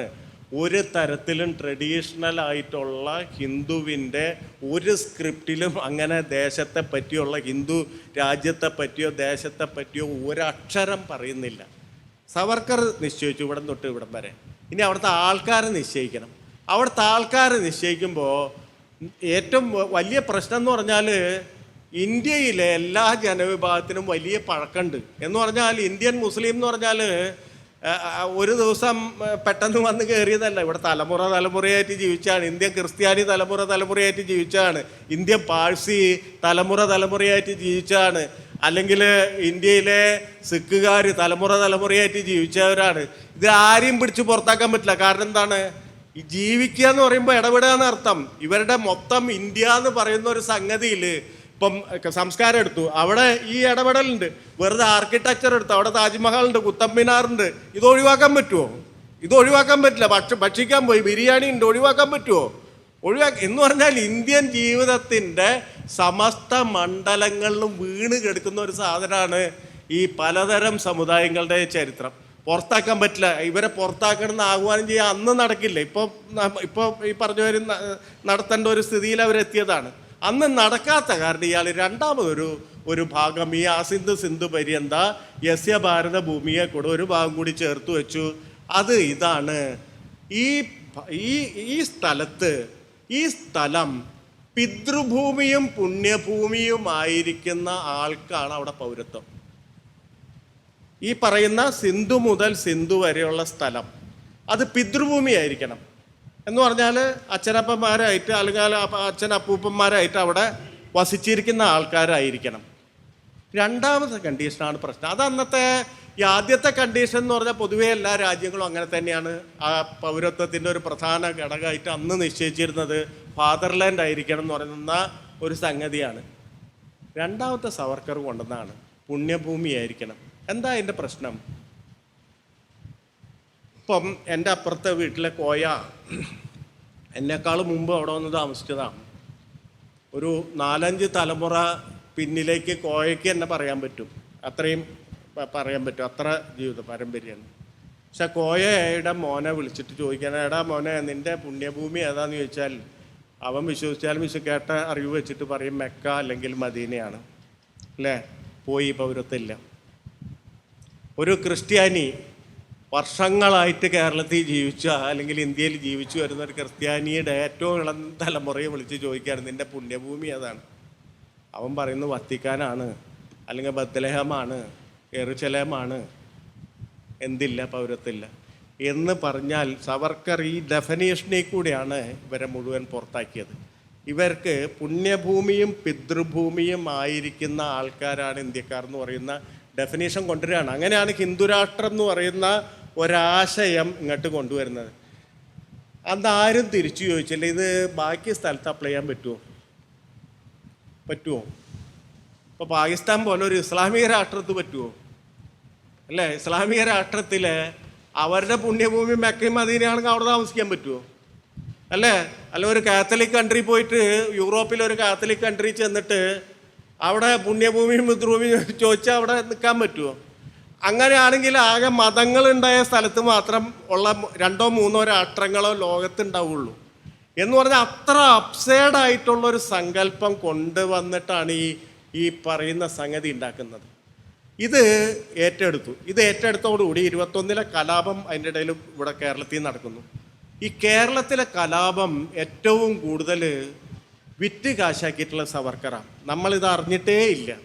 മാലായ് ക്യാ ത്യാച്ചോ എന്ന് പറയുന്ന ഒരു നോവൽ എഴുതുകയാണ് സവർക്കർ. ഈ നോവല് കേരളത്തിനെ പശ്ചാത്തലമാക്കിയിട്ടാണ്, മലപ്പുറത്തെ പശ്ചാത്തലമാക്കിയിട്ടാണ്. വെട്ടം ഗ്രാമത്തിൽ നടക്കുന്ന കഥയാണെന്ന് പറഞ്ഞിട്ടാണ്. ഈ വെട്ടം ഗ്രാമത്തിലെ മുസ്ലിങ്ങൾ ഹിന്ദുക്കളെ കണ്ട അപ്പ ഒന്ന് കുടലെടുക്കുന്നു, പെണ്ണുങ്ങളെ കാണുകയാണെങ്കിൽ അപ്പ ബലാത്സംഗം ചെയ്യുന്നു എന്ന് പറഞ്ഞാൽ മുസ്ലിം ഭീകരത എന്ന് പറയുന്ന ഒരു ആശയം നോവലിൽ കൂടി സൃഷ്ടിച്ചു, ഭാവനയെ കൂടെ സൃഷ്ടിച്ചു. അതിൻ്റെ ഉള്ളിലാണ് നിങ്ങൾ ഓർക്കണം ഗാന്ധി നിരവധി കലാരൂപങ്ങളിൽ വന്നിട്ടുണ്ട്. അല്ലേ? ഇപ്പം ഗാന്ധിയുടെ പെയിൻറ്റിങ്ങുകൾ നന്ദലാൽ ബോസ് വരച്ചിട്ടുണ്ട്, അല്ലെങ്കിൽ എം എ ഹുസൈൻ വരച്ചിട്ടുണ്ട്, രാം കിങ്കർ ഗാന്ധിയുടെ പ്രതിമ ഉണ്ടാക്കിയിട്ടുണ്ട്, ഗാന്ധി നായകനായിട്ട് പല സിനിമകൾ വന്നിട്ടുണ്ട്, ഗാന്ധിയുടെ പ്രതിരൂപമായിട്ടുള്ള ഇങ്ങനെ ഗാന്ധി ഇന്ത്യയിൽ മുഴുവൻ നിറഞ്ഞു നിന്നിട്ടുള്ള ഒരാളാണ്. പക്ഷെ ഗാന്ധിയെ നോവലിൽ ആദ്യമായിട്ട് കയറ്റിയിരുത്തിയത് സവർക്കറാണ്. മലായ് ക്യാ ത്യാച്ചയിലെ ഒരാൾ ഗാന്ധിയാണ്, ഒരു ക്യാരക്ടർ. ഇയാളുടെ പണി എന്താണെന്ന് വെച്ച് കഴിഞ്ഞാൽ ഇയാൾ മുസ്ലിങ്ങൾ ഇടയ്ക്കിടയ്ക്ക് ചവിട്ടുമ്പോൾ കാല് നക്കുക എന്ന് പറയുന്ന അക്ഷരാർത്ഥത്തിൽട്ടാണ്. അല്ലാതെ എന്ന് പറഞ്ഞാൽ മുസ്ലിമിന് അടിമപ്പെട്ട ഒരു ഹിന്ദു സ്വത്വമായിട്ടാണ് ഗാന്ധി അതിൻ്റെ ഉള്ളിൽ ചിത്രീകരിക്കുന്നത്, ആ നോവലിൽ ചിത്രീകരിക്കുന്നത്. ഈ നോവൽ ഉത്തരേന്ത്യയിൽ വലിയ തരത്തിൽ പ്രചരണ സാമഗ്രിയായിട്ട് ഉപയോഗിച്ചു. ഇങ്ങോട്ട് കടന്നിട്ടില്ല. ഇപ്പം കഴിഞ്ഞ കൊല്ലാണ് അതിൻ്റെ തർജ്ജമ ഇപ്പം മലയാളത്തിൽ വന്നത്. അത് ഒരു വലതുപക്ഷ പ്രസിദ്ധീകരണശാല പുറത്തിറക്കിയിട്ടുണ്ട്. ഇപ്പം അതിൻ്റെ പേര് ഞാനെന്തുകൊണ്ട് കരുതിയിരിക്കണം എന്നാണ് അതിൻ്റെ ഈ പറയുന്ന മലായ് ക്യാ ത്യാച്ചോ എന്ന് പറഞ്ഞാൽ മറാത്തി പേരിൻ്റെ അർത്ഥം. അങ്ങനെ അത് വലിയ തരത്തിൽ ഒരു നോർത്ത് ഇന്ത്യയിൽ ഡിവിഷൻ ഉണ്ടാക്കാൻ, ഡിവിഷൻ എന്ന് പറഞ്ഞാൽ ഒന്നിച്ച് നിൽക്കുന്ന ഈ സ്വാതന്ത്ര്യ സമര പോരാളികളെ തമ്മിൽ അകറ്റാൻ വേണ്ടിയിട്ട് ഇതും ആ സമയത്ത് കോഹട്ട് എന്ന് പറയുന്നത്, ഇപ്പോൾ പാകിസ്ഥാനിലെ കോഹട്ടിലുണ്ടായിരുന്ന കലാപമാണ് ഉപയോഗിക്കുന്നത്. ഇതൊക്കെ കഴിഞ്ഞിട്ട് ഇദ്ദേഹം 24 പുറത്തു വരുന്നു. 24 പുറത്തു വരുമ്പോൾ ബ്രിട്ടീഷുകാർ ഈ മാപ്പപേക്ഷിച്ചിട്ട് പുറത്തു വന്നെങ്കിൽ പോലും ബ്രിട്ടീഷ് നീതിന്യായ വ്യവസ്ഥ എന്ന് പറയുന്നത് അവർ ഏറ്റവും നോബിളായിട്ടുള്ളൊരു കാര്യമായിട്ടാണ് കരുതിയിരുന്നത്, കുലീനമായിട്ടുള്ള ഒന്നാണെന്നാണ് അവർ തന്നെ പ്രചരിപ്പിച്ചിരുന്നത്.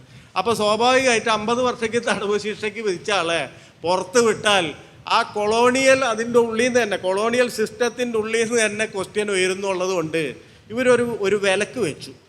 വിലക്ക് വെച്ചത് രത്നഗിരി ജില്ല വിട്ടു പോകാൻ പാടില്ല, സവർക്കർ ജില്ലാ തടവിൽ കഴിയണം. അങ്ങനെ 24 മുതൽ 37 വരെ സവർക്കർ രത്നഗിരി ജില്ല വിട്ട് പുറത്തു പോകുന്നില്ല, അവിടെയാണ് കഴിയുന്നത്. അവിടെ വെച്ചിട്ടാണ് ഗോഡ്സെയെ ആദ്യമായിട്ട് കാണുന്നത്. ഗോഡ്സെ സെക്രട്ടറി ആയിട്ട് 19 വയസ്സിൽ ഗോഡ്സെ സവർക്കറുടെ അടുത്ത് എത്തുന്നുണ്ട്, സെക്രട്ടറി ആയിട്ട് പ്രവർത്തിക്കുന്നുണ്ട്. എന്ന് പറഞ്ഞാൽ വലിയ തരത്തിലുള്ള ഒരു അടിമയായിട്ട് തീരുന്നുണ്ട്. അയാളെ കൊണ്ട് നടന്ന അവസാനം 48 ഈ വെടിവെച്ച് കൊല്ലാൻ ആ സമയം വരെ അടിമയായിട്ട് കൊണ്ട് നടന്ന ആ മാസ്റ്റർ ആയിരുന്നു, ഒരു മാസ്റ്റർ മൈൻഡുമാണ്. ഈ പറഞ്ഞ അർത്ഥത്തിൽ വേറൊരു തരത്തിൽ ഈ കുടിലമായിട്ടുള്ളൊരു യജമാനായിരുന്നു സവർക്കർ എന്നുള്ള നമുക്കറിയാം. സവർക്കർ ഈ കൊല്ലങ്ങളിൽ ചെയ്തൊരു എക്സ്പെരിമെൻ്റാണ് യഥാർത്ഥത്തിൽ ഇന്ന് RSSും ഈ ഹിന്ദു ഫാസിസ്റ്റുകളും എടുത്ത് വെക്കുന്നത്. അത് മനസ്സിലാക്കുക വളരെ പ്രധാനപ്പെട്ടാണ്. നമ്മൾ നവോത്ഥാനം എന്ന് പറയുമ്പോൾ നവോത്ഥാനത്തിൻ്റെ ചില പ്രധാനപ്പെട്ട പ്രവർത്തന രംഗങ്ങളുണ്ടായിരുന്നു. അതിലൊരു വലിയ പ്രവർത്തന രംഗം എന്ന് പറയുന്നത് പന്തിഭോജനാണ്. എന്ന് പറഞ്ഞാൽ ഈ പറയുന്ന അയിത്തം ഇല്ലാതാക്കാൻ എല്ലാ ജാതിക്കാരെയും ഒന്നിച്ചിരുത്തി ഭക്ഷണം കഴിക്കുക എന്ന് പറയുന്നത്. രണ്ടാമത്തെ പ്രധാനപ്പെട്ട ഒരു സമരം എന്ന് പറഞ്ഞാൽ വഴിനടപ്പ് സമരമായിരുന്നു, വൈക്കം സത്യാഗ്രഹം പോലെയുള്ള സമരം. മൂന്നാമത്തെ ഒരു പ്രധാനപ്പെട്ട സമരം എന്ന് പറഞ്ഞാൽ ക്ഷേത്രപ്രവേശനത്തിന് വേണ്ടിയുള്ള സമരം ചെയ്യുക, എല്ലാ ജാതിക്കാർക്കും ക്ഷേത്രത്തിൽ. ഇത് മൂന്നും സവർക്കർ രത്നഗിരി ജില്ലയിൽ ചെയ്തിരുന്നു. അല്ലാതെ ട്രഡീഷണൽ ആയിട്ടുള്ള ഒരു ബ്രാഹ്മണനായിട്ട് മാറി നിൽക്കാതെ പന്തിഭോജനം നടത്തി, മഹറുകളെയും ചമറുകളെയും ഭാങ്കികളെയും ഒന്നിച്ചിരുത്തി, ബ്രാഹ്മണരെ ഒന്നിച്ചിരുത്തി ഭക്ഷണം കഴിച്ചു. പതിയത് പാവൻ ക്ഷേത്രം ഇവർക്ക് തുറന്നു കൊടുത്തു. അല്ലെങ്കിൽ അത്തരത്തിലുള്ള നമ്മുടെ ഒരു രീതിയെ തെറ്റിക്കുന്ന തരത്തിൽ സവർക്കർ ഈ 14 വർഷം പെരുമാറിയിട്ടുണ്ട്. ഈ 14 വർഷം കണ്ടിന്യൂസ് ആയിട്ട് അവിടെ പ്രവർത്തിച്ചു. മാത്രമല്ല മഹറിൻ്റെ ഒരു സംഘം ഉണ്ടാക്കി പ്രസിഡൻ്റായി. ഒരു മഹർ എന്തോ പറയുന്ന ഒരു സംഘത്തിൻ്റെ, മഹർ എന്ന് പറയുന്ന ജാതി നിങ്ങൾക്കറിയാം, അംബേദ്കർ ജനിച്ച ജാതിയാണ്. ഈ പതിയത് പാവൻ ശ്രേഷ്ഠം തുറന്നു കൊടുക്കുന്ന ആ സമ്മേളനത്തിലേക്ക് അംബേദ്കറെയാണ് സവർക്കർ ക്ഷണിക്കുന്നത്. എന്ന് പറഞ്ഞാൽ ഫാസിസത്തിൻ്റെ വഴി എന്ന് പറയുന്നത് നവോത്ഥാനത്തിൻ്റെ അതേ രീതിയിൽ കാണാൻ പറ്റും. പക്ഷേ ആത്യന്തികമായിട്ട് അത് നവോത്ഥാനത്തിനെതിരാണ്. അതെങ്ങനെയെന്നുള്ള ക്വസ്റ്റ്യനാണ് നമ്മൾ അഡ്രസ്സ് ചെയ്യേണ്ടത്. എന്ന് പറഞ്ഞാൽ സവർക്കർ ചെയ്തത് ഇപ്പം മഹറുകളെ കൂട്ടിയിരുത്തുന്നു. ആ സമയത്ത് ഈ ട്രഡീഷണലിസ്റ്റുകൾ സവർക്കർ എതിർക്കുന്നുണ്ട്. ഈ ഹിന്ദു ഈ പറയുന്ന സോക്കോൾഡ് ബ്രാഹ്മണിസ്റ്റുകൾ എന്ന് പറയുന്നത് മുഴുവൻ സവർക്കർക്കെതിരാണ്. സവർക്കർ പറയുന്നുണ്ട്, നിൻ്റെ ഒക്കെ ആ ലോകം തീർന്നു എന്ന് പറഞ്ഞാൽ നിങ്ങൾക്ക് തന്നെത്താൻ സാമൂഹ്യ മേൽക്കോയ്മ കിട്ടുന്ന ആ ലോകം തീർന്നു. ആ ലോകം അല്ലെങ്കിൽ തീരുമുടൻ നാഷൻ സ്റ്റേറ്റ്സിൻ്റെ ലോകം വരാൻ പോകുന്നു.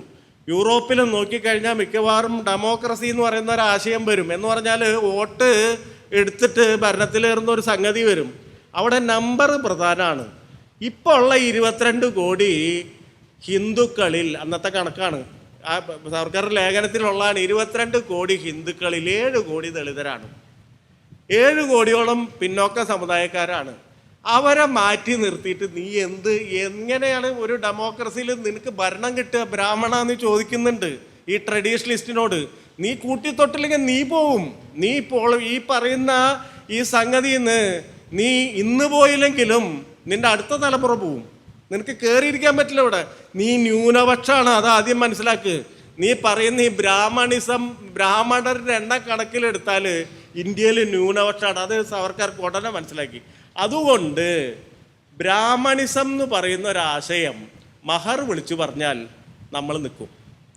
ബ്രാഹ്മണിസത്തിൻ്റെ ആശയം ചമർ വിളിച്ചു പറഞ്ഞാൽ നമ്മൾ നിൽക്കും. ഇതാണ് ആ എക്സ്പെരിമെൻറ്റിൻ്റെ അവസാനം.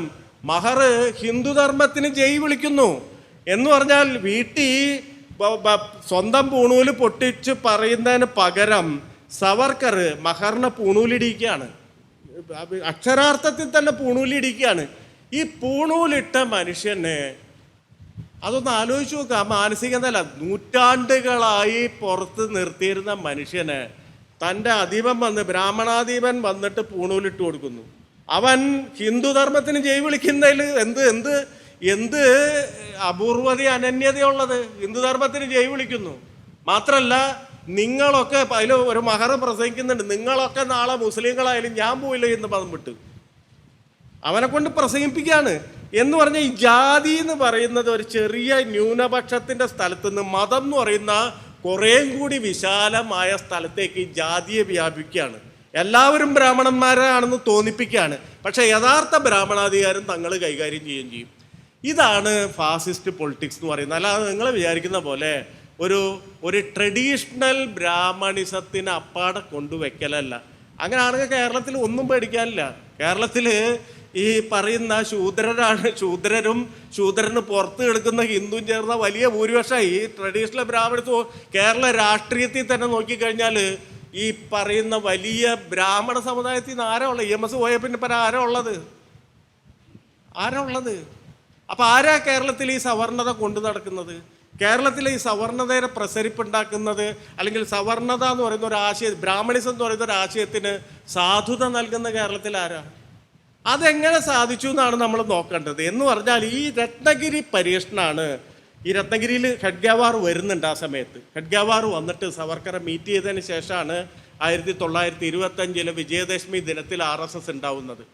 ഈ RSSൻ്റെ നിങ്ങൾ ഗോഡ്സെ കോടതി കൊടുത്ത പ്രസ്താവനയുണ്ട് ഗാന്ധിയെ കൊന്നതിന് ശേഷം. ഗോഡ്സെ പറയുന്നത് ഞാൻ RSS ആയിരുന്നു എന്നാണ്. RSS ഇപ്പം അല്ല എന്നാണ് അർത്ഥത്തിലാണ്, രക്ഷിക്കാൻ വേണ്ടി പറയുന്നതാണ്. ഞാൻ RSS ആയിരുന്നു. പ്രത്യേകിച്ച് പറയുന്നുണ്ട് RSSൻ്റെ ജാതി വിരുദ്ധ പ്രസ്ഥാനത്തിലാണ് ഞാൻ പ്രവർത്തിച്ചിരുന്നത്. പ്രത്യേക പ്രസ്ഥാനം RSSൻ്റെ ജാതി വിരുദ്ധ വിങ്ങിലാണ്, അതിൻ്റെ ഭൗതിക് പ്രമുഖായിരുന്നു ഞാൻ എന്നാണ് ഗോഡ്സെ പറയുന്നത്. എൻ്റെ പണി പന്തിഭോജനം നടത്തുക ആയിരുന്നു എന്ന് പറയുന്നുണ്ട്. എന്ന് പറഞ്ഞാൽ നമ്മൾ വിചാരിക്കുന്ന അത്ര സിമ്പിളായിട്ട് ഇതിനെ കാണാൻ പറ്റില്ല.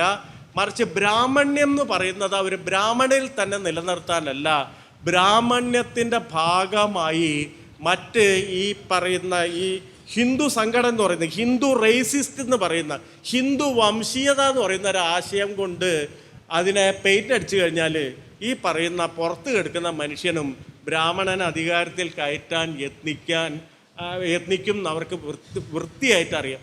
അതുകൊണ്ടാണ് പലപ്പോഴും ഈ റെപ്രസെൻറ്റേഷണൽ പൊളിറ്റിക്സ് വെച്ചിട്ട് നോക്കിക്കഴിഞ്ഞാൽ നമ്മൾ പരാജയപ്പെടുത്തുന്ന. ആരോ ചോദ്യം ചോദിക്കുന്നത് ഞാൻ കേട്ടു. ദ്രൗപദി മുർമു പ്രസിഡന്റ്, OBC ആയ മോഡി പ്രധാനമന്ത്രി, സ്ത്രീയായ നിർമ്മല സീതാരാമൻ ധനമന്ത്രി. നിങ്ങളോട് പറയാണ്, ഞങ്ങളുടെ നാട്ടിൽ ദളിതനാണ് പ്രസിഡന്റ്, പിന്നോക്കക്കാരനാണ് മുഖ്യമന്ത്രി, അല്ല പ്രധാനമന്ത്രി, സ്ത്രീയാണ് ധനമന്ത്രി. ആദ്യത്തെ 3 സ്ഥാനത്ത് നോക്കുക നിങ്ങൾ. ഇത് മാത്രം പറയുകയാണെങ്കിൽ നമുക്ക് ഈ ചരിത്രത്തിൻ്റെ ഉള്ളിൽ ജീവിച്ചിരുന്നില്ലെങ്കിൽ നമ്മളെന്താ പറയുക, ഓ എന്തൊരു നല്ല ഗവൺമെൻറ്റാണ്, കണ്ടില്ലേ അവിടെ പ്രസിഡന്റ് ദളിതരാണ് അല്ലേ, അവിടെ പ്രധാനമന്ത്രി OBC ആണ്, അവിടെ ധനമന്ത്രി ഈ അടിച്ചമർത്തപ്പെട്ട വിഭാഗത്തിൽ നിന്ന് വന്ന സ്ത്രീയാണ്, അല്ലെങ്കിൽ അങ്ങനെ വന്ന സ്ത്രീയാണ്. ഈ ഹൈപ്പർ മാർക്കറ്റ് പൊളിറ്റിക്സ് ആണ് നമ്മൾ മനസ്സിലാക്കേണ്ടത്. നമ്മുടെ നാട്ടിലൊരു സൂപ്പർ മാർക്കറ്റ് വന്നാൽ, ഹൈപ്പർ മാർക്കറ്റ് വന്നാൽ നമ്മൾ വിചാരിക്കും, ആദ്യത്തെ 2 ദിവസം വിചാരിക്കും നമ്മൾ ഇത്രയും കാലം പലർക്ക് വാങ്ങിയിരുന്ന കട അവിടെ ഉണ്ട് അല്ലേ, നമുക്ക് വേറെ ഒന്നിനും ക്ഷാമമൊന്നുമില്ലല്ലോ. ഇപ്പം ഹൈപ്പർ മാർക്കറ്റ് വരുന്നവരെ നമുക്ക് സാധനങ്ങളൊന്നും കിട്ടാതിരുന്നിട്ടില്ല. പക്ഷെ ഹൈപ്പർ മാർക്കറ്റ് വന്നാൽ നമ്മൾ പകുതി പേര് വിചാരിക്കും നമുക്ക് അങ്ങോട്ട് പോകേണ്ട ആവശ്യമില്ല. പക്ഷേ ഒരു ദിവസം നമ്മൾ തന്നെ അതിൻ്റെ ഉള്ളിൽ നിൽക്കുന്നത് കാണും, നമ്മൾ തന്നെ അതിൻ്റെ ഉള്ളിൽ ചെന്ന് നിൽക്കുന്നത് കാണാം, നമ്മൾ പോലും അറിയാതെ. കാരണം അവിടെ അരിക്ക് 1 രൂപ കുറവാണ് കിലോന്, വെളിച്ചെണ്ണയ്ക്ക് 50 പൈസ കുറവാണ് കിലോന് അല്ലേ. ഹൈപ്പർ മാർക്കറ്റുകൾ ചുറ്റുമുള്ള ചെറിയ കടകളോടാണ് മത്സരിക്കുന്നത്, അല്ലാതെ വ്യവസായ ഭീമന്മാരോടല്ല നമ്മുടെ നാട്ടിൽ ഇങ്ങനെ സംഗതി വന്നാൽ.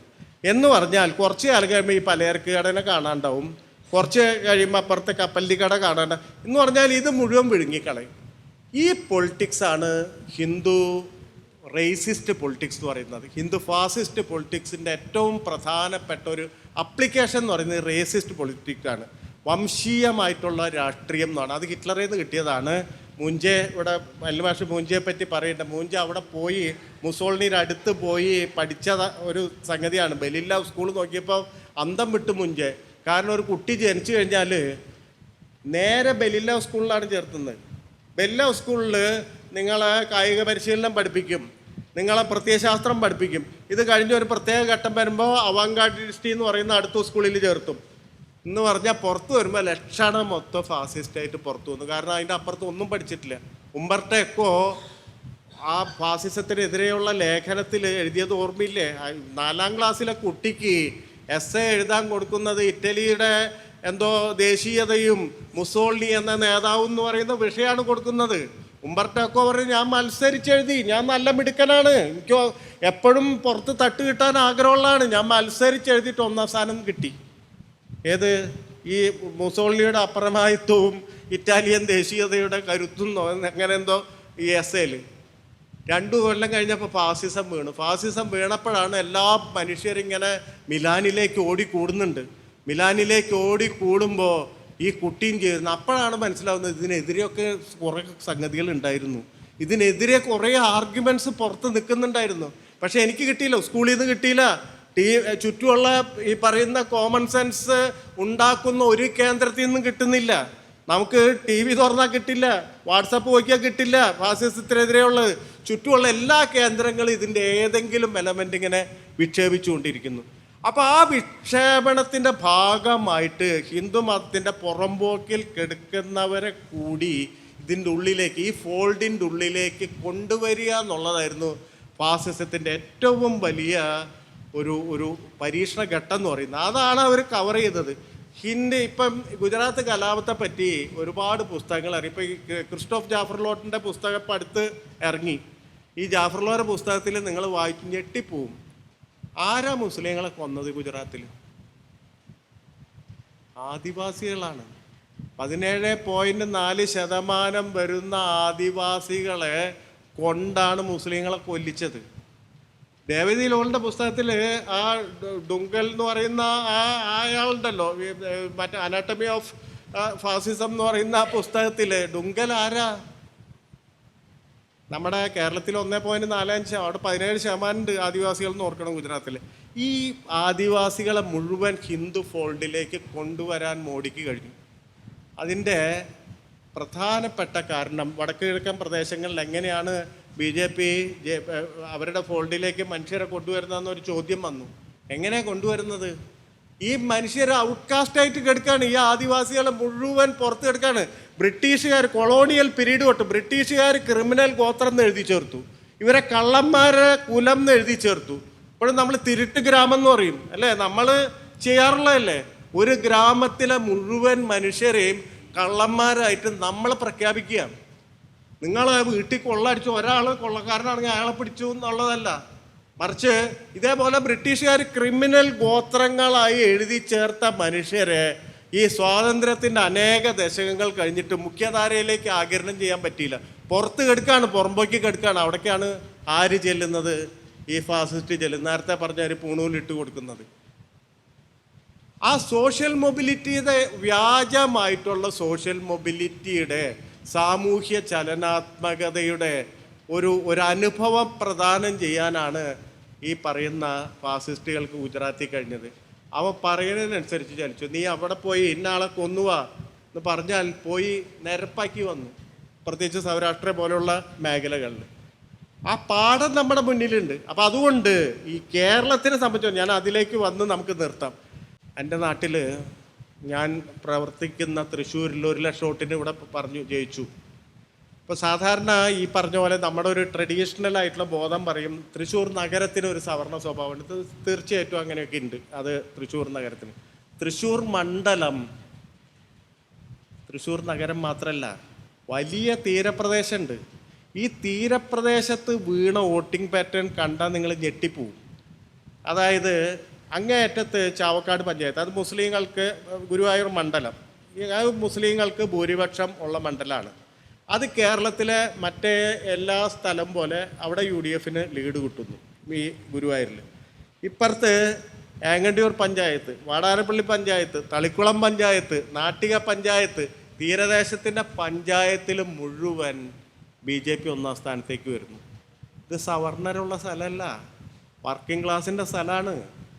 അവിടെ മുഴുവൻ BJP 1ാം തൂത്തുമായിരുന്നു. എന്ന് പറഞ്ഞാൽ എല്ലാവരുടെയും കണക്കൂട്ടുകൾ തെറ്റിച്ച്. മറ്റത്തൂർ എന്ന് പറയുന്ന ഒരു പഞ്ചായത്തുണ്ട് ഈ കൊടകര. ഒറ്റ BJPക്കാരൻ നിങ്ങൾക്ക് അവിടെ കാണിച്ചു തരാൻ പറ്റില്ല. ഈ ചില ഭാഗത്ത് കേട്ടിക്കൊക്കെ അറിയാം. മറ്റത്തൂർ പഞ്ചായത്തിലെ 2 വാർഡിൽ BJPക്ക് ഭൂരിപക്ഷം. ഒറ്റ ആളില്ല അവിടെ, പ്രവർത്തിക്കാൻ ആളില്ല. അപ്പം ഇതെങ്ങനെ വരുന്നു എന്ന് പറയുന്നത് എന്ന് പറഞ്ഞാൽ നമ്മുടെ നമ്മുടേതായിട്ടുള്ളൊരു രീതി ഉണ്ടല്ലോ. അപ്പം ഒരു രാഷ്ട്രീയം വിജയിക്കണമെങ്കിൽ വിസിബിലിറ്റി വേണം അല്ലേ? നമ്മളും മുതലാളിത്തത്തിൻ്റെ ഈ ക്യാപിറ്റലിസ്റ്റിൻ്റെ രീതി വിസിബിലിറ്റി, മറ്റേത് ഇങ്ങനെ പബ്ലിസിറ്റി, അങ്ങനെയാണ് കൾച്ചറിൽ കയറുക എന്നൊക്കെ പറയുന്നത്. കേരളത്തിലെ RSSൻ്റെ ഒരു നേതാവിൻ്റെ പേര് നിങ്ങൾക്കറിയോ? BJPയുടെ അല്ല. ആരാ പ്രമുഖൻ കേരളത്തിലെ RSSൻ്റെ? ആരാ കോഴിക്കോട് ജില്ലയിലെ നേതാവ്? ആരാ തൃശ്ശൂർ ജില്ലയിലെ നേതാവ്? ഇന്ത്യയിലെ എത്ര RSകാരെ പേര് നിങ്ങൾക്കറിയാം നേതാക്കളെ? മോഹൻ ഭാഗവതിനെ അറിയാം അല്ലേ? പിന്നെ 1-2 പേര് കഷ്ടിപുഷ്ടി പറയും. ഈ സംഘടന ഒരു വിസിബിലിറ്റി ഇല്ലാണ്ട് പ്രവർത്തിക്കുന്നത്. എവിടെയെങ്കിലും നിങ്ങൾ ഈ ബോർഡ് വെച്ചിട്ട് കണ്ടിട്ടുണ്ട് RSSന് ഇന്ന അത് നടത്തുന്നു ഇത് നടത്തുന്നു? ഒരു വിസിബിലിറ്റിയും ഇല്ല. എന്ന് പറഞ്ഞാൽ നമ്മുടെ ചിലതരം ഈ സാംസ്കാരിക പ്രവർത്തനത്തെക്കുറിച്ചുള്ള വലിയ തെറ്റിദ്ധാരണ എന്നാണ് അവിടെയാണ് ഗ്രാംഷി ഹെജിമണിയൊക്കെ വരുന്നത്. എങ്ങനെയാണ് ഒരു കോമൺ സെൻസ് നമ്മിൽ പ്രവർത്തിക്കുക, എങ്ങനെയാണ് ഈ പൊതുബോധം നമ്മെ പിടികൂടുക എന്ന് പറയുന്ന നോക്കി ഗ്രാംഷി പറഞ്ഞ് 2 തരത്തിലാണ്. ഒന്ന് ഫോഴ്സ് ഉപയോഗിച്ചിട്ട്, 2 നിങ്ങളുടെ തന്നെ കൺസെൻറ്റ് ഉപയോഗിച്ചിട്ട്. ഫോഴ്സ് ഉപയോഗിച്ചിട്ട് ഒരുപാട് കാര്യങ്ങൾ ചെയ്യാം. ഇപ്പോൾ സിലബസ് മാറ്റാം, അല്ലെങ്കിൽ എന്തെങ്കിലും തരത്തിലുള്ള നിയമങ്ങൾ കൊണ്ടുവരാം, നിരോധിക്കാം, സിനിമ നിരോധിക്കാം, അല്ലെങ്കിൽ ഈ പുസ്തകം നിരോധിക്കാം, നാളെ കേട്ടീരെ പുസ്തകം നിരോധിച്ചിരിക്കുന്നു എന്ന് പറയാം. അത് ഫോഴ്സ് ഉപയോഗിച്ചിട്ട്. ഫോഴ്സ് ഉപയോഗിച്ചിട്ടുള്ള ഒരു നിരോധനവും ലോകത്ത് നിൽക്കില്ല. അത് റെസിസ്റ്റൻസ് ഉണ്ടാക്കും. റെസിസ്റ്റൻസ് ഉണ്ടാക്കിയാൽ ഇന്നല്ലെങ്കിൽ നാളെ അത് അടിച്ചമർത്താൻ പറ്റാതെ വരും.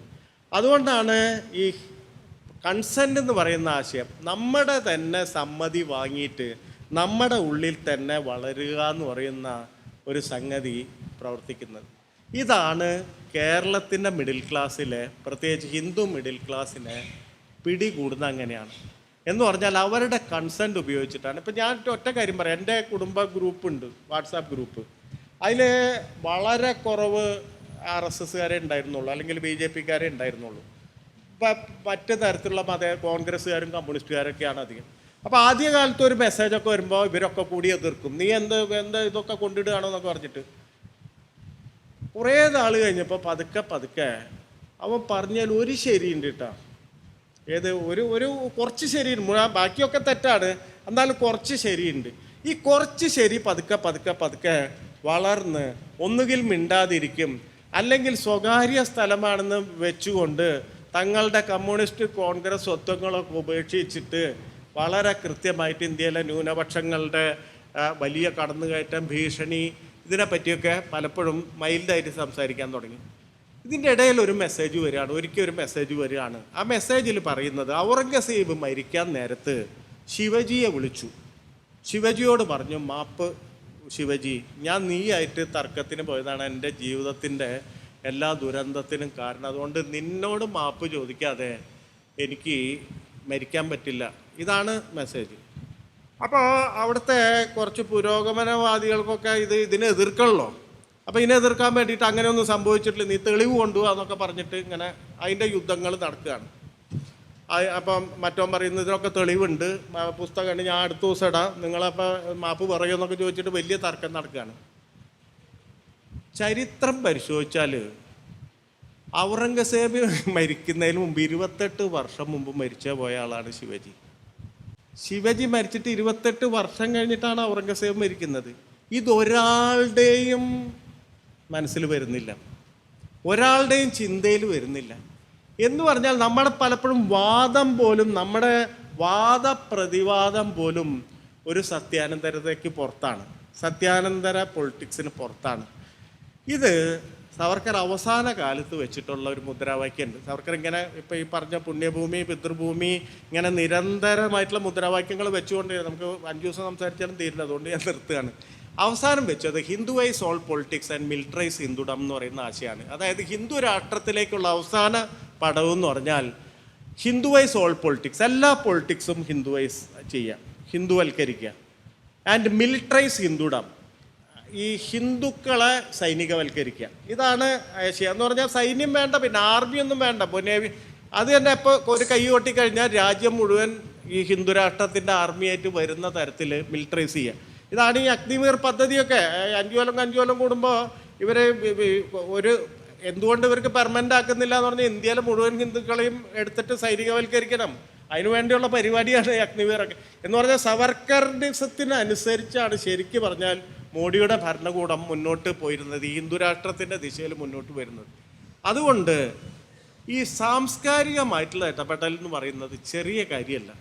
സാംസ്കാരികമായിട്ടുള്ള ഇടപെടൽ നടത്തുമ്പോൾ വളരെയേറെ ശ്രദ്ധിക്കേണ്ട ഒരു കാര്യവുമാണ്. അത് സാധാരണ രാഷ്ട്രീയ ഇടപെടലിനേക്കാൾ സൂക്ഷ്മമായിട്ട് ചെയ്യേണ്ട കാര്യമാണ്. സത്യം പറഞ്ഞാൽ കേരളത്തിൽ ഈ സാംസ്കാരിക രാഷ്ട്രീയം എന്ന് പറയുന്ന ഒരു സംഗതിക്ക് വിലയേ ഇല്ലാതായി എന്നുള്ളതാണ് ഏറ്റവും പ്രധാനപ്പെട്ട ഒരു കാര്യം എന്ന് പറയുന്നത്. എന്ന് പറഞ്ഞാൽ നിങ്ങളുടെ ഉള്ളിൽ ഇപ്പം നിങ്ങൾക്ക് ഒരു നമ്മളാരും ഹിന്ദുക്കളോ മുസ്ലിങ്ങളോ അല്ല. എൻ്റെ ഉള്ളിൽ ഇപ്പോൾ ക്രിസ്ത്യാനിറ്റി ഇല്ല എന്ന് നമുക്ക് അറിയാൻ പറ്റുമോ? എൻ്റെ ഉള്ളിൽ ബുദ്ധമതം ഇല്ല. ഞാൻ കുമാരനാശാനെ വായിച്ചു കഴിഞ്ഞാൽ എൻ്റെ ഉള്ളിൽ ഒരു ബുദ്ധിസ്റ്റ് അംശമുണ്ട്. ഞാൻ വേറൊരു തരത്തിൽ എൻ്റെ ഉള്ളിൽ ഇസ്ലാമിൻ്റെ അംശമുണ്ട്. ഈ പറയുന്ന തരത്തിൽ ഇന്ത്യയിൽ മുഴുവൻ വീണ് കിടക്കുന്ന എൻ്റെ ഉള്ളിൽ ക്രിസ്ത്യാനിറ്റിയുടെ അംശമുണ്ട്. എൻ്റെ ഉള്ളിൽ സിഖിസത്തിൻ്റെ അംശമുണ്ട്. ഇങ്ങനെ അല്ലാതെ കലർപ്പല്ലാതെ ഇന്ത്യയിൽ ഒരു മനുഷ്യനും അങ്ങനെ ഒരു ഏകമാന സ്വത്വത്തിലേക്ക് ചേർത്തൊട്ടിക്കാൻ പറ്റില്ല. അതാണ് ഇന്ത്യയുടെ പ്രത്യേകത. 500 കിലോമീറ്റർ നിങ്ങൾ സഞ്ചരിച്ച വേഷം മാറും, ഭാഷ മാറും, വസ്ത്രം മാറും, എന്താ പറയുക, എല്ലാം മാറും, ആരാധന മാറും.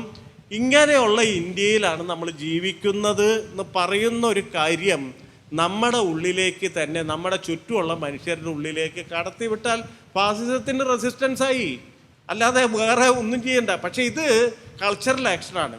ഈ കൾച്ചറൽ ആക്ഷൻ നടത്താത്തോടത്തോളം കാലം ഈ എൻ്റെ വാട്സാപ്പ് ഗ്രൂപ്പിലെ അംഗങ്ങളെ പോലെ, എൻ്റെ കുടുംബത്തിൻ്റെ വാട്സാപ്പ് ഗ്രൂപ്പിലെ അംഗങ്ങളെ പോലെ ആദ്യം നമ്മൾ പഠിച്ച പാടൊക്കെ വെച്ചിട്ട് ഇത് ശരിയല്ല എന്ന് പറയും, അല്ലെങ്കിൽ ഔറംഗസീബ് വിളിച്ചിട്ടില്ല എന്ന് പറയും, മരിച്ചുപോയ കഥ പറയില്ല, ഔറംഗസീബ് ശിവജിയെ വിളിച്ചു എന്ന് പറയുന്നത് കള്ളക്കഥയാന്ന് പറയും, അല്ലെങ്കിൽ അത്തരത്തിലുള്ള ജയിക്കാനുള്ള ഒരു ലോജിക്കിൽ നിൽക്കും. അപ്പ ജയിക്കണം എന്ന് പറയുന്ന ഒരു ലോജിക്കിൽ നിൽക്കും. ഇത് ദീർഘദൂരത്തിലുള്ള ഒരു പോരാട്ടമാണ്. കാരണം ഇത് കേരളത്തിൻ്റെ ഇന്ത്യയുടെയും ആത്മാവ് കൊള്ളയടിക്കുന്ന ഈ മനുഷ്യർ ചെയ്തുകൊണ്ടിരിക്കുന്ന അതാണ്. അത് നമ്മളോട് ചെയ്യുന്നതിനേക്കാൾ കൂടുതൽ ഇന്ത്യയിലെ ഇനി ജനിക്കാനിരിക്കുന്ന മനുഷ്യരോട് ചെയ്യുന്നതാണ്. അവരുടെ സകലമാന പോരാട്ടങ്ങളെയും അത് ഇല്ലാതാക്കും. പാവപ്പെട്ട മനുഷ്യർ പാവപ്പെട്ടവരായിട്ട് തന്നെ കരുതും. അമേരിക്കക്ക് ഒരു പ്രയാസം ഉണ്ടാവില്ല, അല്ലെങ്കിൽ ലോകരാഷ്ട്രങ്ങൾക്ക് ഒരു പ്രയാസം, അവർക്ക് സന്തോഷമുള്ളൂ. കാരണം 100-150 കോടി ജനങ്ങൾ ഇങ്ങനെയുള്ള മാർക്കറ്റ്, അവിടെ ഏകാധിപതി ഭരിച്ചാൽ നല്ലതാ. കാരണം അൺട്രസ്റ്റ് ഉണ്ടാവില്ല, പ്രശ്നങ്ങൾ ഉണ്ടാവില്ല, നല്ല മാർക്കറ്റാ. അമേരിക്കയ്ക്ക് 30 കോടി ജനമേ അവിടെ ഉള്ളൂ. ചൈനയും ഇന്ത്യയും കഴിഞ്ഞാൽ മൂന്നാമത്തെ രാഷ്ട്രം എന്ന് വിളിക്കുന്ന അമേരിക്കയിൽ 30 കോടിയുള്ള ആപ്പിൾ ഫോൺ 30 കോടി കഴിഞ്ഞാൽ എവിടെ വിൽക്കും അവനിവിടെ? അപ്പം അവരൊന്നും വരില്ല. നമ്മൾ തന്നെയാണിത്. നമ്മൾ തന്നെ എന്ന് പറഞ്ഞാൽ നമ്മൾ പുതുക്കി പണിയണം, പൊളിച്ച് പണിയണം.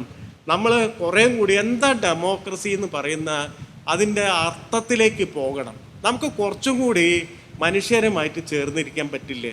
നമുക്ക് കുറച്ചുകൂടി മനുഷ്യരെ ഇൻക്ലൂസീവായിട്ട്, മനുഷ്യരെ മുഴുവൻ ഉൾക്കൊള്ളിക്കുന്ന ഒരു തരത്തിൽ നമുക്ക് അത് രാഷ്ട്രീയമായിട്ട് പ്രതിഫലിക്കുമെന്ന് പറയും. പക്ഷെ നമ്മുടെ വേറൊരു തലത്തിൽ മനുഷ്യർ തമ്മിലുള്ള ഒരു ഐക്യമുന്നണി എന്ന് പറയുന്നത് നമുക്ക് ഉണ്ടാക്കിക്കൂടെ?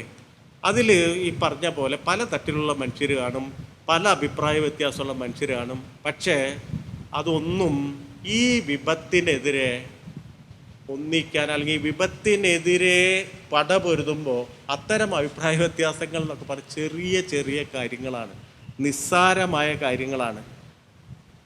ഹിറ്റ്ലറുടെ ജർമ്മനിയിൽ ഒന്നിച്ച് നിൽക്കാത്തത് കൊണ്ട് എന്ത് സംഭവിച്ചു എന്ന് നമുക്കറിയാം. എന്താ ഉണ്ടായത്? ബാക്കി ഒരു കക്ഷിയും ഇല്ലാണ്ടായി, കമ്മ്യൂണിസ്റ്റ് പാർട്ടിയൊക്കെ ഇല്ലാതെയായി. അപ്പം അതുകൊണ്ട് നമ്മൾ കുറേ കൂടി പാഠങ്ങൾ ചരിത്രത്തിൽ നിന്ന് പഠിക്കണം. നമുക്ക് ഒറിജിനലിലേക്ക് പോകണം. നമുക്ക് എല്ലാ സ്ഥലത്തു നിന്നും ഈ പറയുന്ന പോസിറ്റീവായിട്ടുള്ള, നന്മയുടേതായിട്ടുള്ള, പുരോഗമനത്തിൻ്റേതായിട്ടുള്ള പാഠങ്ങൾ ശേഖരിക്കുക എന്ന് പറയുന്നത് ഈ പോരാട്ടത്തിൽ വളരെ പ്രധാനപ്പെട്ട കാര്യമാണ്. ഞാൻ കുറച്ച് സമയം കൂടുതൽ എടുത്ത് ക്ഷമിക്കണം മോഡറേറ്റർ. ഒരു കാര്യം ഇങ്ങനെ വട്ടത്തിൽ എത്തിച്ചില്ലെങ്കിൽ എനിക്കും വിഷമവും നിങ്ങൾക്കും വിഷമവും. നന്ദി.